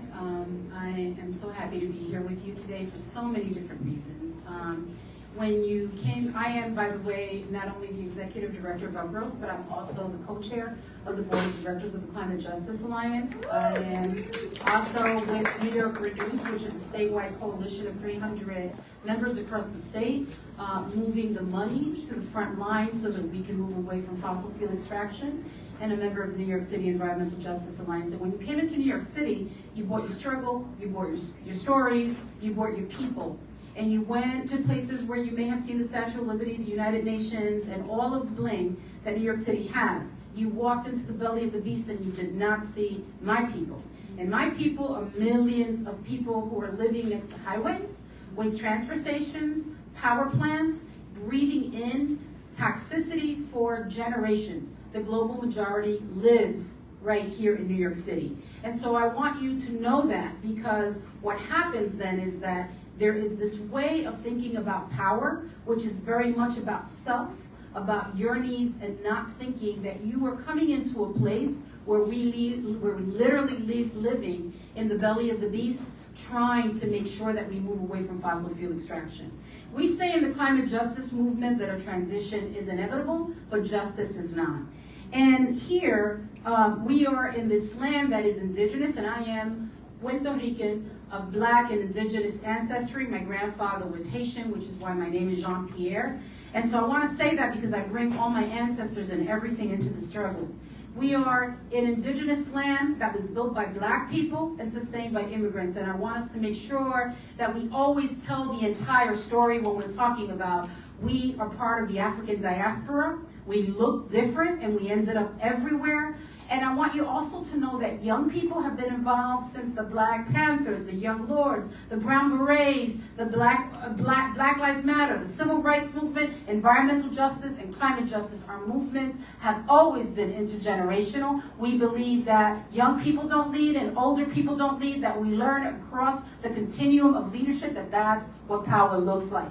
And so at Uprose, Uprose is Brooklyn's oldest Latino community-based organization. It is matriarchal. It is led by Black and brown women. It is leaderful. It is intergenerational. And we are a bunch of badasses. Yeah. And so I want to share with you what we do.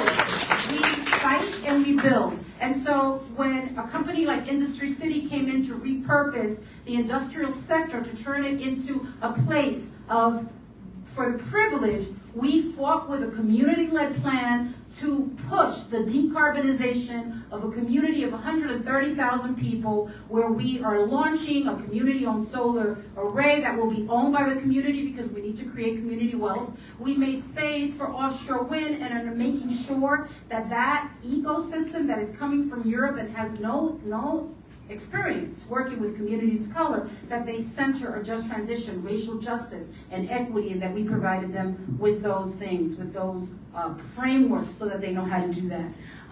We have doubled the amount of open space in our community, stopped the siting of a 520 megawatt power plant, passed legislation like the Climate Leadership and Community Protection Act to make sure that the most aggressive legislation on climate benefits the front line.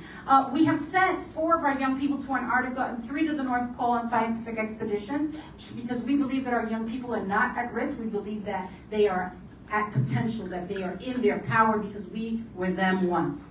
We also have stopped the expansion of a polluting highway that has 200,000 cars going through there every day, 25,000 trucks, because in our community, tons of people die from COVID. I know that in my family, 4 cousins in 2 weeks, and then I almost went into cardiac arrest because all of that toxicity lives in my body. I also want to remind you all that it's not happening right now, that this is a legacy. This is a legacy issue because climate change is the angry child of extraction, of enslavement, of colonialism. That is what we are enduring right now.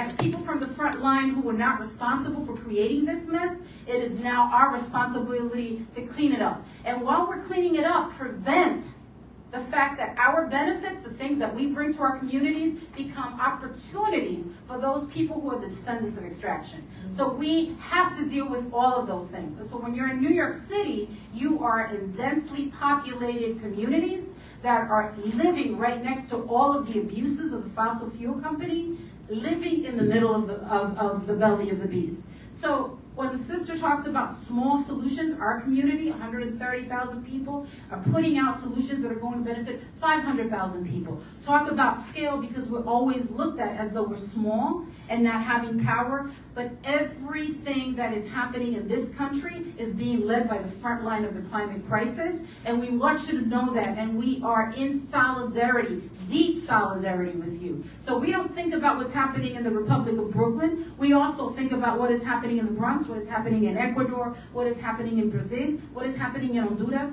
because it is Black and Indigenous people throughout the Americas that are being disparately impacted, to make the lives of the wealthy and the privileged better. So I just want to share that with you, because we believe that a just transition isn't just aspirational, that is operational, and that the money has to move to the front line, because they say there's no money when it comes to us. But there is tons of money when a white-led organization with millions of dollars has an idea, they get millions of dollars. And we have a plan that is comprehensive to turn the largest significant maritime industrial area in New York City into a green reindustrialization that builds for climate adaptation, mitigation, and resilience. And all of a sudden, it's a conversation that's going to take a minute. While it's taking a minute, and while we're negotiating justice, our people are dying. So we can't make compromises anymore, because what is happening here at the United Nations is that they're just determining who gets to live and who gets to die. So tomorrow at our organization, we're going to have a forum that is called, Is the Cop Complicit in the Climate Crisis? And looking at what does a people's cop look like? How do we make sure that as the global majority, all the resources, all the shine, all the decision making is coming back to our people. So gracias de corazón.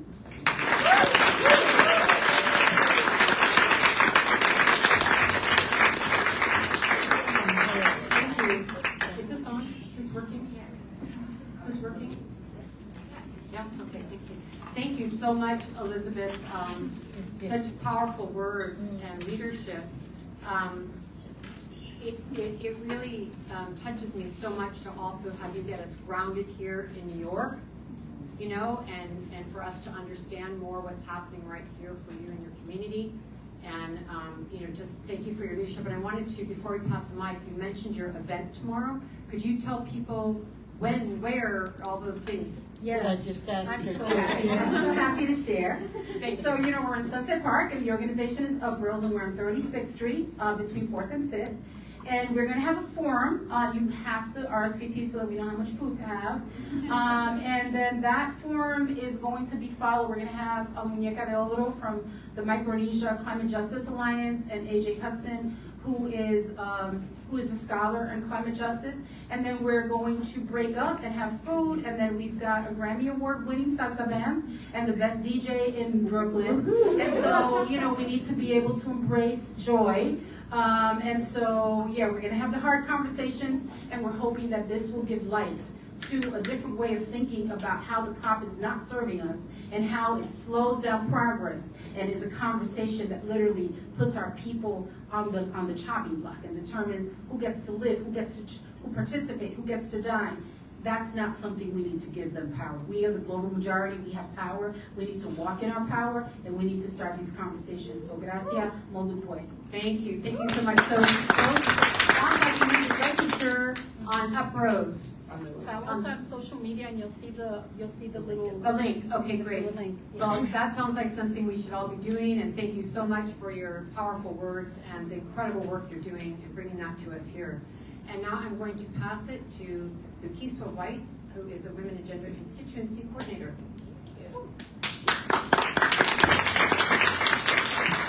Thank you so much. What do we want? Climate justice! I don't believe you. What do we want? Climate justice! What do we want? Climate justice! When do we want it? Now! When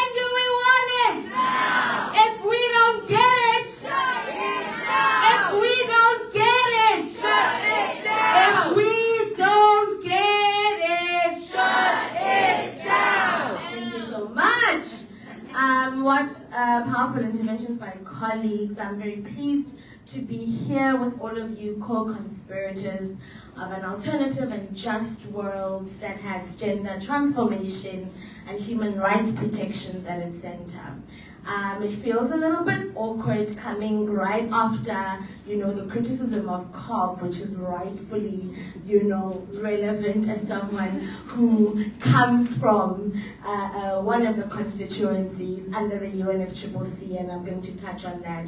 But it really is my great pleasure to be sharing space. You'll see me reading just because I can go on and on and on, and if I do not read from these notes, I will not make time.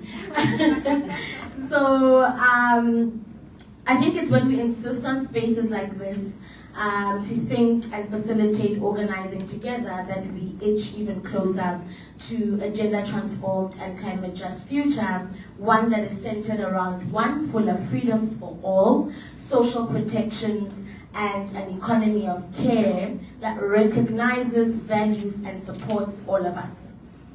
A world in which those benefiting from the current status quo want us to keep believing is impossible. But thankfully, we know, because of the leadership and resistance of Indigenous people, communities around the world located in the global majority, workers of this world, women and youth of this world, they are not winning anymore at perpetuating this lie that things have to be like this, because they don't. And we know they do not because of communities on the front lines who daily show us alternatives to this. And so while we continue to organize and fight back, we must never forget to celebrate this. So my name is Zuki Iswa-White from the Women and Gender constituency. We are one of 9 official observer constituencies representing in particular the intersection of women and gender in climate diplomacy within and across the United Nations Framework Convention for Climate Change. I'm proud to be here with you. And as a person who comes from a long line of people dispossessed and displaced as a result of colonial conquest, domination, and plunder, I do really am grateful for the land acknowledgement that was made, and just simply affirm and recognize the aspirations of self-governance and self-determination. Now, as a WGC, our work is of course focused in and around climate diplomacy, and more we are seeing that the multilateral process is undermined by unabated corporate capture. And that corporate capture means that the multilateral process is failing to deliver meaningfully for people and planet. That is a fact. But it is because of those on the front lines that we still have a chance and are able to gather in places such as this to really upkeep momentum. The reality is, while spaces like COP are failing the majority of our people, we simply cannot afford to cede that multilateral space, because it is in those multilateral spaces where decisions, as was rightfully said, around who gets to live and who gets to die are made. And so we must rightfully critique and locate our critique, but we must refuse to have that critique lead us to saying we're going to cede that space, because with or without us, we know that the people, the enemies of progress, will continue to be in those rooms unabated. Those who benefit from a failing multilateral process, such as these corporations, such as fossil fuel interests, will never cede that space. And so we need to consistently have that in mind and strengthen our collective resolve and power to itch us closer to this world that we so desperately need. So I will begin by affirming, I was asked, by the way, to speak about the Just Transition Work Program in the context of the UNFCCC, but I'm really wanting to weave in together, that's really boring, but I'm going to, stick to the mandate, don't worry, but make it certainly relevant, hopefully, to the discourse. So firstly, I must affirm that, categorically, a socially owned care economy, care-based economy rather, and gender-just transition is a necessary and unavoidable pathway to addressing the climate crisis. In particular, community-led approaches that center gender equality, that center social protections, and that center human rights protections as well, are vital and critical to realizing our collective ambition for the change that we want to see and consequently the world that we want. And so we should absolutely be connecting with and learning from the diversity of local, responsive, gender-just, communal, and socially owned solutions, recognizing these interventions that though they are adapted for local context, they are completely relevant as pathways to addressing intersecting crises. And so one of the things is that how we think about these solutions, for example, small, we must all do little small things. It's like small to who and from whose paradigm, right? They might be small, but they have big impact. And narratives matter. We cannot keep insisting that the work that we know is happening on the front lines, the work that we know is contributing to our responses to this crisis is continually going to be undermined as, local, small, we can't fund this, it's not scalable, etc., etc. We are in this mess because of capitalist greed, extraction and plunder that continually wants to validate everything because of how big it is. And look what capitalism has birthed us. It has birthed us a crisis that is literally threatening our very existence. And we must also be careful that even the pledges that are made in so-called ambition summits, in so-called costs by corporations, it is, and the language that is used around, we must work towards a just transition because it is going to give us green jobs. We must work towards a just transition. We cannot allow the beneficiaries of this crisis to once again benefit from the fact that, they've put us in this mess. Gender just transitioning is unavoidable, right? The just part, however, as my colleague so rightfully said, that is something that is contested. And so we know that we left COP27 with the establishment of a new work program on just transition, which essentially means that parties to the Convention on Climate Change affirmed that a global transition is necessary. And so the work so they agreed, they said, yes, we agree, we must transition, but what does that mean? And so as the Women and Gender constituency, we believe that a just transition in particular does have the potential to deliver an alternative future, free from the sabotage of violent, extractive, and the unsustainable logic of capitalism, upheld by white supremacy, patriarchy, and imperialism, and to create in its place, I am fast forwarding because I have 1 minute. But the point I want to drive in that 1 minute is that we do not accept the understanding as a WGC that a just transition, the concept around just transition must be restricted to energy and jobs, right? That is completely unacceptable and falls into the logic of capitalist mindsets, right? But rather we believe that what will make the transition just, i.e. not simply moving from one failed system to the next, because capitalism is failing, let us be clear, right? Is if it is approached with a society-wide paradigm shift across the economy, radical transformations of the global financial architecture and systems of dominance, extractivism, and global plunder, and the ways in which capitalism has reduced our literal existence to dollar amounts and graphs. So we do not care only about jobs, do not care only about energy. We are saying that we must approach this with a systems change approach that sabotages the plans of the saboteurs to turn this into another money-making scheme. And so we are organizing on the front lines and we are supporting gender-just climate solutions because we know that they work. We know that they are the reason why we have a fighting chance at this, and many of our interventions across the constituency, as I wrap up, is to organize civil society at this critical nexus of gender and climate justice, push forward community-led, socially owned, gender-just climate solutions, and advocate and insist for another world because we know it is possible. And I'm going to hand over to my colleagues because I'm out of time. But thank you so much.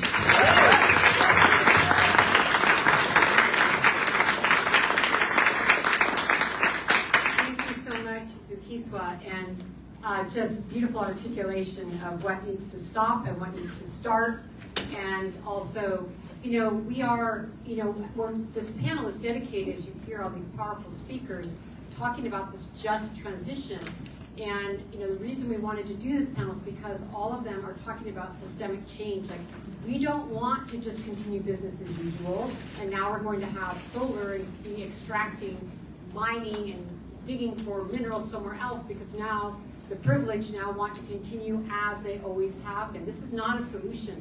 That's why we need to get into the depth of what we actually mean a just transition is, what is fair, and it needs to start with Indigenous, Black, and Brown communities, period, period, period. So I'm so honored to have you all here, because this is the leadership that we need. And it's very apparent that white supremacy is at the core of so much of what's going on, and the wealthy, that we have to turn the tables upside down for people and planet. And it all goes together because it is a interconnected solution. And thank you for your articulation, all of you, of that. And I'd like to hand the floor over to Casey Camp-Hornet. Thank you.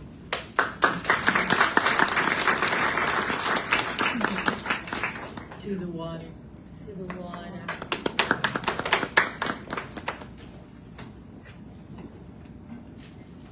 It's such a blessing to be among you, and a blessing to listen to the wisdom that comes from the youngest to, I think I'm the eldest. I'm going to claim it if nothing else. Wait, I'm staking my claim.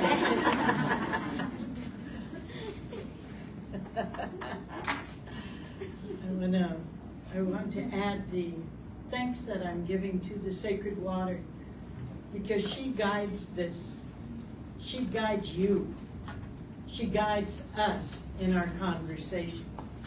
She guides that feeling that's inside you right now that is impelling you and compelling you to stand up for the generations to come and to be grateful to the ancestors of the Lenape and the Shinnecock who came before us, whose bones, whose cells fill these rocks that are sacred in themselves, and who contain the wisdom of all that ever lived on our Mother Earth, the one true mother that we all share.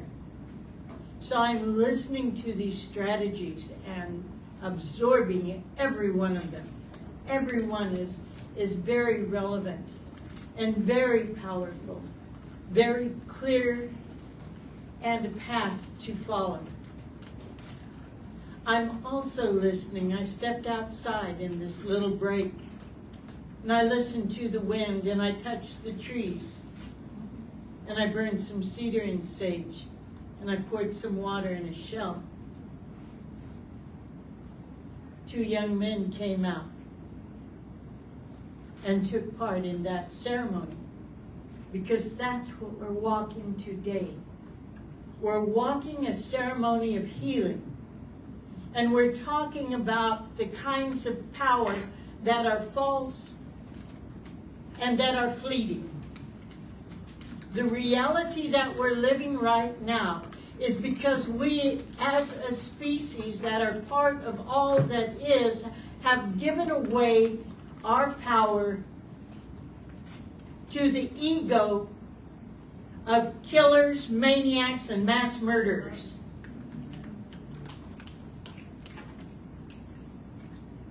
And we have said those elected officials are also power. They're just old white men whose mamas did their best to instill in them a sense of pride, a sense of dignity, a sense of duty. And because of colonization, because of the doctrine of discovery, because of the faith that so many of us have put in them and imbued them with the power to be the decision makers, we have left ourselves and our children and our great-great-great-grandchildren a legacy of struggle and pain. Shame on us. And here we are, because that's changed. There came a moment sometime in the 1980s, 1970s, and I can tell you the history of the Trail of Tears of when my grandfather was 6 years old and walked 700 miles at the point of a bayonet.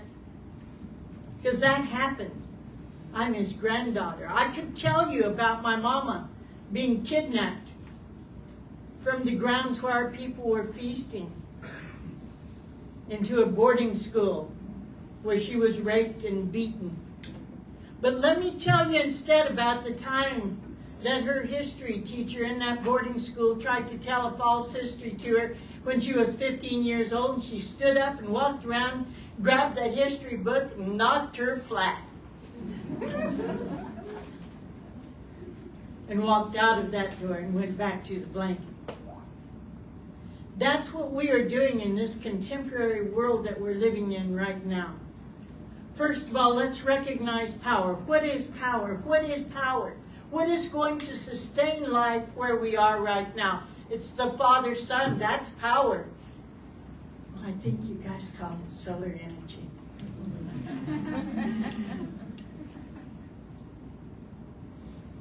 What is that liquid that everyone reaches for in the morning with just turning on a faucet or dripping through a pot and making it brown and caffeine-y, which I really love? My goodness, that's the power of the sacred water herself and what she offers to you. That has been everywhere. What is that breath when you came into the earth and you went, oh goodness, that's the four winds. That's been everywhere and part of everything, and now you are too. What is that grain that had roots in the ground, that breathes in carbon and breathes out oxygen? That's power. Those are the powers of what will sustain us. What do we need to be part of? We need to recognize ourselves, not just as human beings with human rights,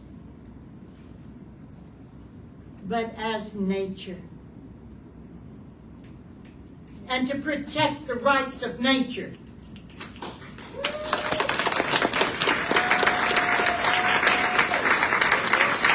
For we as a species are choosing to doom the generations to come, because we don't get to hang out here because of our behavior. The deer, the turkey, the water, the air, the eagle, the egg, the grains, the corn. They know how to behave and live within the natural law. Only humans have misbehaved. Only humans have ignored the natural laws because of this ego thing.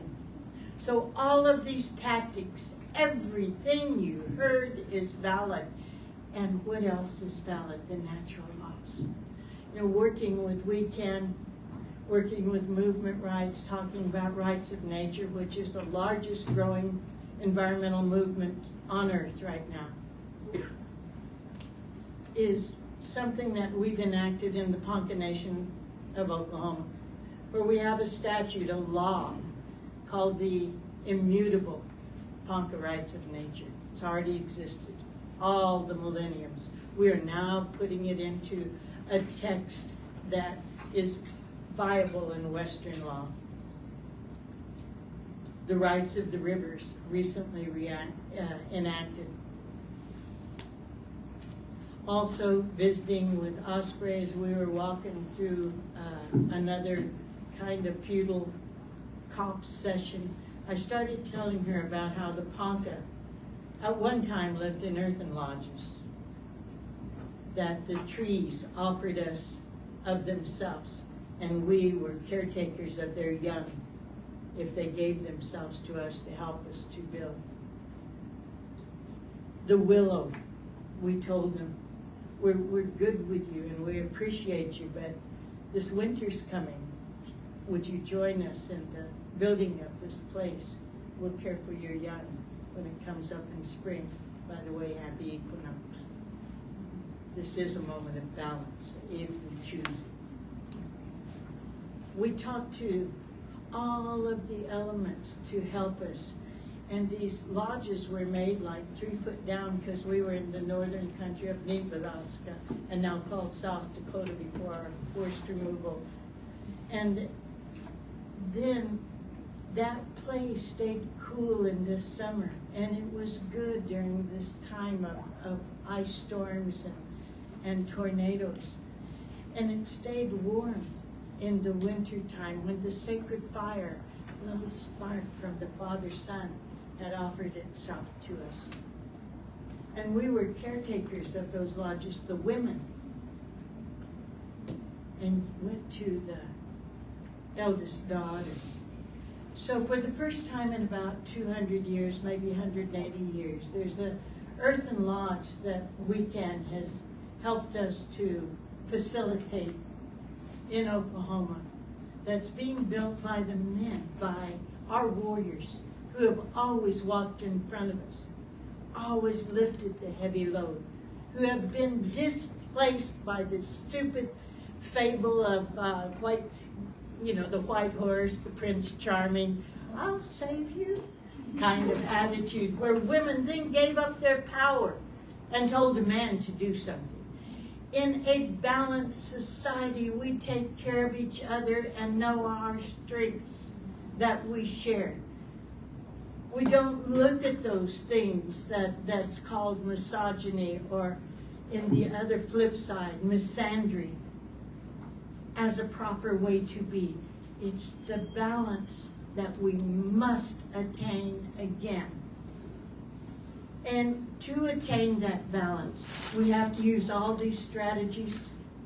We have to use all this knowledge. We have to quit talking and start doing. There's not one member of my family, extended, and a majority of my tribe, that does not participate actively in the healing of where we are in this particular moment that Wakanda has gifted us with, that Mother Earth has birthed us for. So we then begin to understand that when we reflect on the history of those past, who do we look up to? Who are those ones that we're going to hold up and say, this is when the shift happened, this is how it happened, this is the person, this is the animal, this is the water, this is the wind that moved back into balance. And I think that's us. No talking. Understand what true power is. Take action.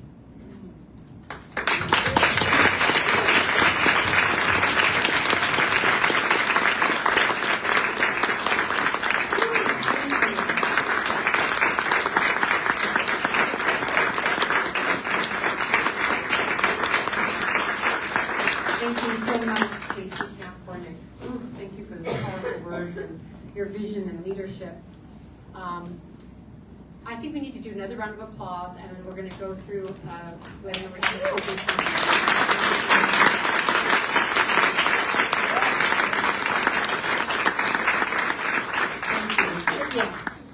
Helena Gualinga needed to leave, so that's why we had to switch up the order, which messed me up a little bit, so my apologies again for that, especially to you, Elizabeth, that messed me up. But we're back on course here, thank you. And but let's go ahead and hear from Ganeshi, and then we'll hear from Elizabeth, and then Zukiswa, and then Casey. Just kind of a lightning round, closing comments as you've all heard from each other. Thank you so much. I have a whole page of notes of this lightning round.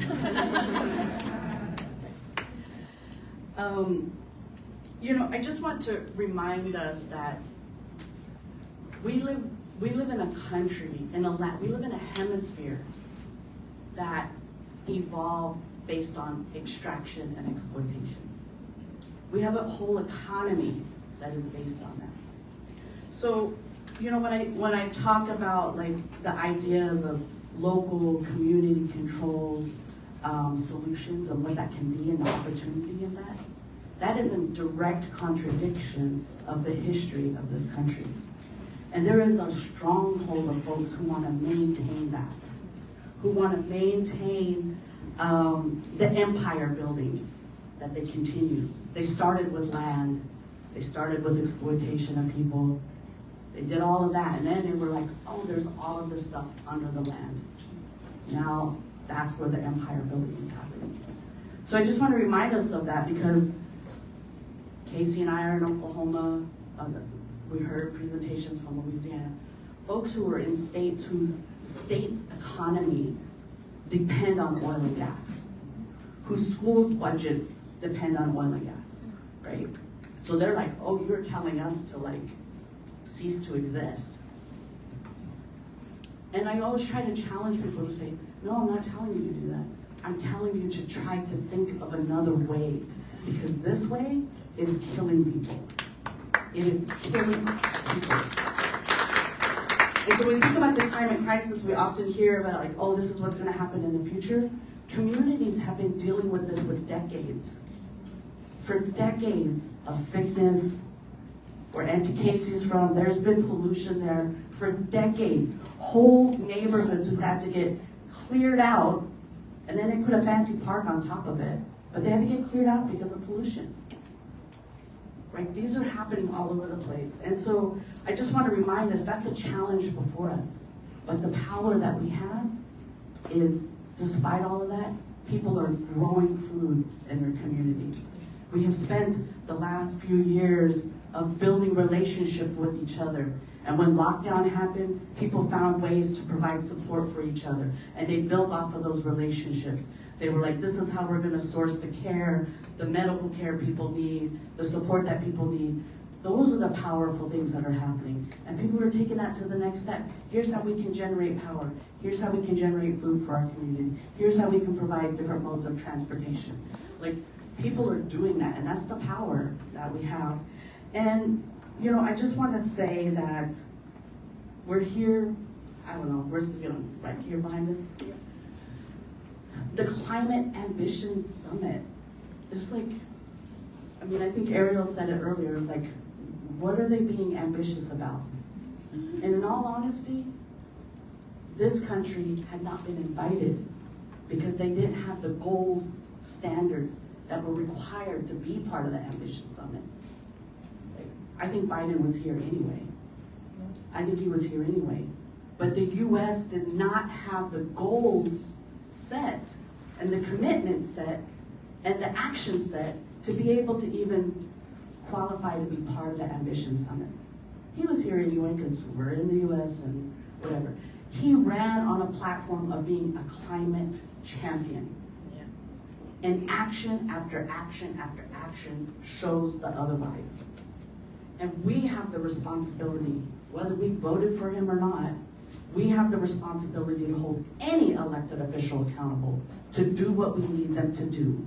And it's to respond to this with the urgency and emergency of knowing that this climate crisis that we're dealing with right now is hurting and harming people. And we need you to move with that urgency. And if we have to light that fire under their feet, then that's our jobs to do.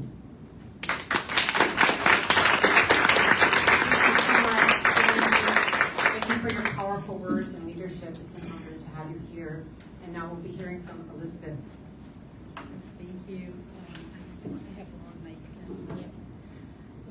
Thank you so much. I am so moved. I'm deeply moved. And your story reminded me of my grandmother, who was an Indigenous woman who went from a town called Isabela, Puerto Rico, where they worked the earth, and they were pushed out because the United States decided to build petrochemical industries there and moved to a place that was the worst slum in the history of Puerto Rico called El Fanjito, where 7 of her children died from hunger and disease, and then just came to the United States with what was left.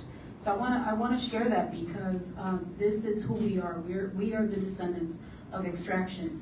And here in New York City, we are dealing not just with the impacts of climate change, we're dealing with extreme policing, with ICE raids, with displacement, with all of the things that are born out of a history of white supremacy.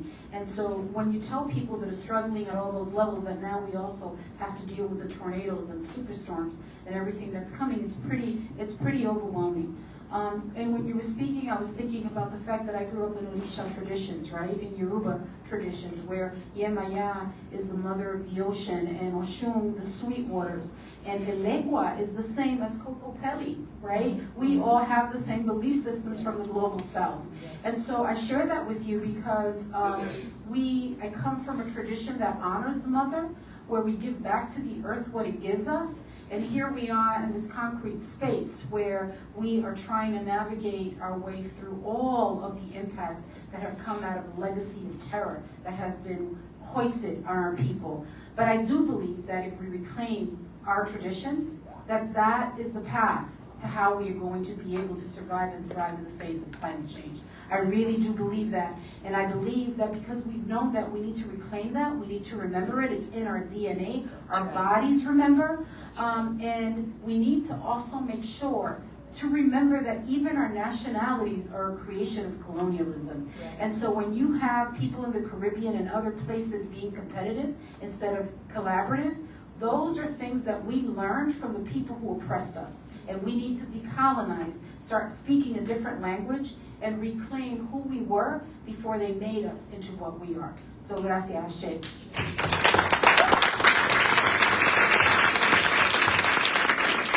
Thank you so much, Elizabeth. And I really love you reminding us of all the things that you have today, and also how, you know, we talk about climate justice. Sometimes it's like climate justice, but you know, what I hear is, you know, singing the songs of your ancestors, planting those seeds, finding our way out of this concrete landscape, cooking our traditional foods. All of these things are the climate solution. And like when we're talking about these things and the Earthen Lodge, you know, to you know, sort of mainstream society, or certainly to the people across the street, this doesn't sound like a climate solution, but we're redefining it. This is what we're doing in this moment. We're saying we are owning what the solution looks like, and it looks really different than what they're talking about. It's not just about pulling carbon emissions out of the atmosphere, which we need to do, but it's about becoming human beings on the earth, respecting the natural laws. And these beautiful stories of your communities that you're sharing with us, like, this is our definition, and we need to be strong and clear that we have the right to have this definition of climate justice and just transition. That is what the society and culture, our communities need, the Mother Earth needs. So just really moved by what you said. Thank you so much. And we go to Uprose tomorrow, every day, but tomorrow for your event. Just reminding people, a little commercial break. And then we go to Zakiswa, please. Thank you so much. I want to close by, you know, encouraging us all to continuously insist on keeping the main thing the main thing. And what do I mean by that? We know that women across the global majority are at the front lines of leading a world that is in crisis. Right? This is not up for debate. We're no longer asking, you know, what are the solutions, or where, you know, are the alternatives. We know the solutions are there. We know an alternative to how we are living exists, and we know who is leading and modeling that. How do we support? How do we uplift? How do we upscale and insist on pushing these solutions forward?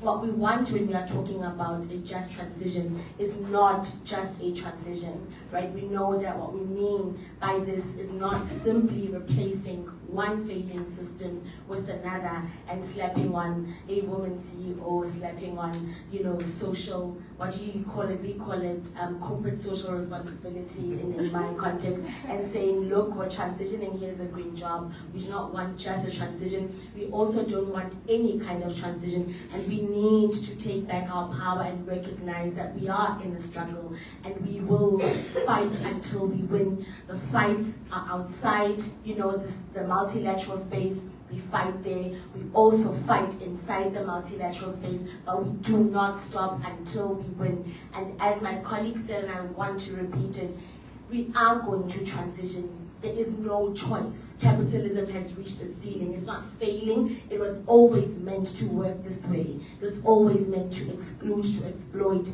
etc., etc. What we need to insist and keep fighting for is to keep the main thing the main thing. We know what we want. We know it's possible. And it is up to us to collectively and continually keep building that resolve and pointing to saying it's not enough to just not know what we don't want and name that very well. We need to start naming what we do want and pushing that forward collectively. But we fight inside, we fight outside, we fight until we win. Even this summit is a result of the fights that we have put forward before I was born, before my mother was even born, and we do not want our children, which I don't have by the way, but my imaginary children, to inherit this world. We have a real chance. We fight until we win. Thank you so much.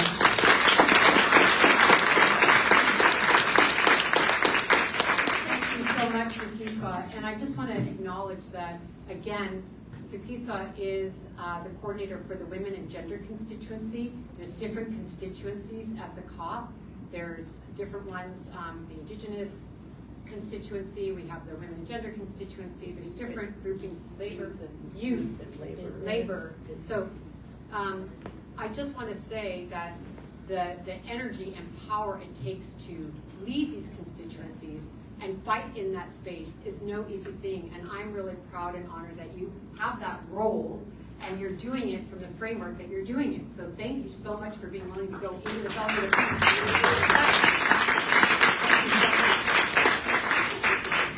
And we give the final word to Casey Campornick.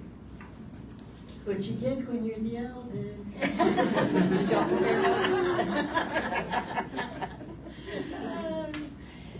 I forgot something very important. I want to say thank you to WECAN and to us for your team.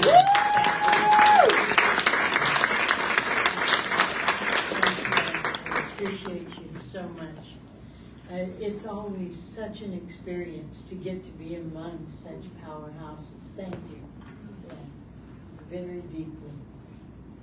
I just really love you, I really love you too. I was so many inspiring things being said, and I think that part of this for me is to also thank my family, my companion Michael of 54 years, my 4 children who are all, it's so funny, we don't have words for activist or environmentalist in our language. They're Ponca. They're Ponca warriors. And my, let's see, I have somewhere between 17 and 24 grandkids. Some of them came with marriage, so, folks say steps. My guys don't have any steps on them. They're just mine, right? And I have 14 great-grandchildren. Yeah, so I just want to hold them in my heart as you hold yours. I want to honor every bloodline present here. And I want you to do that, please. Each of us are children of Mother Earth and Father Sky. Each of us in our original selves, which are made of earth, that has divided because of the sacred corn, the sacred grain, the sacred breath, the sacred fire, the sacred water that the mothers gave. Each of us came from a peoples who were gifted with the knowledge of how to exist in the place that the Great Spirit put us on Mother Earth. I hear each one of these women that I've listened to today talk about what the earth is telling them where they live. That asphalt, that's earth. It's just been mixed together in a way that's really unkind, but it's still earth. These plastics that now the petroleum company is trying to switch their attention to doing more of that, or more of a killing field as we tell them we don't want you to have any more petroleum being put into the air. They're putting it in a different area. We got to be aware of that. But that too is from Earth. Our prophecies told us the Spirit Nation sent messages through what we called EASCA, our translators, that it was time for the Red Nations people, from the very tip of the Arctic to the tip of the Antarctic, to rise and teach again.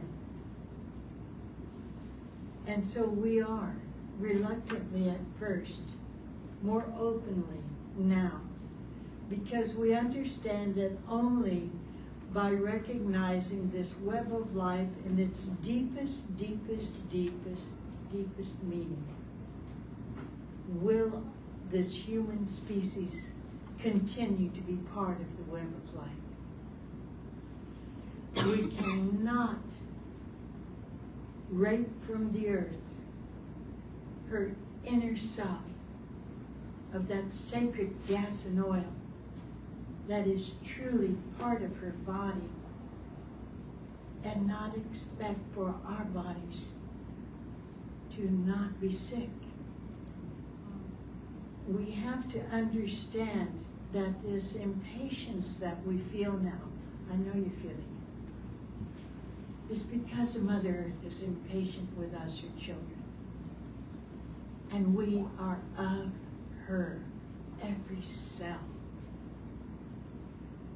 When we come into this earth, I was taught that these bodies that we wear are like the robes that you put over your spirit that lasts for a bit before you too are recycled, if you're lucky. And that book that others read that have been used and misused, that say dust to dust. That's part of the natural cycle. Recognizing the natural laws, listening to where you are by those things called intuition, gut feelings, connections with others. Those are the real guides that you're going to be able to go forward with. Encourage your family, encourage your neighbors, encourage your communities. Those young ones of you that know how to use social media, use it. It too is a web, a sacred web, if it's used in a good way.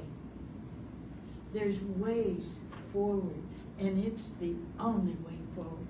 We call it the Red Road, the healing road. I'm so grateful to walk with all of you on that road.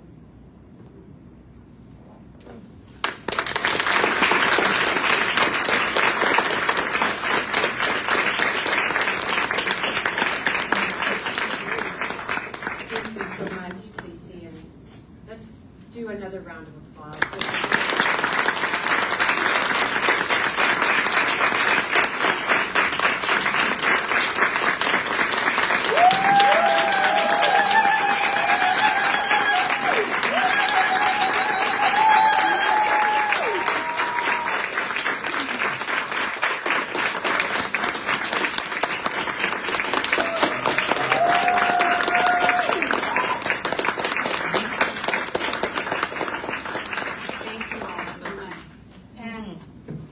For this incredible audience. You've been amazing. Thank you for being a part of this event. Again, thank you to all the volunteers. My personal thanks to my team, especially Catherine Payne and Ashley Guardado back there, writing on the tech, and Harry Sugarman, and again, Natalie. Really thank you to the team and all the volunteers who came out, who are live streaming and doing time and doing all the stuff. And yet all these women doing the stuff.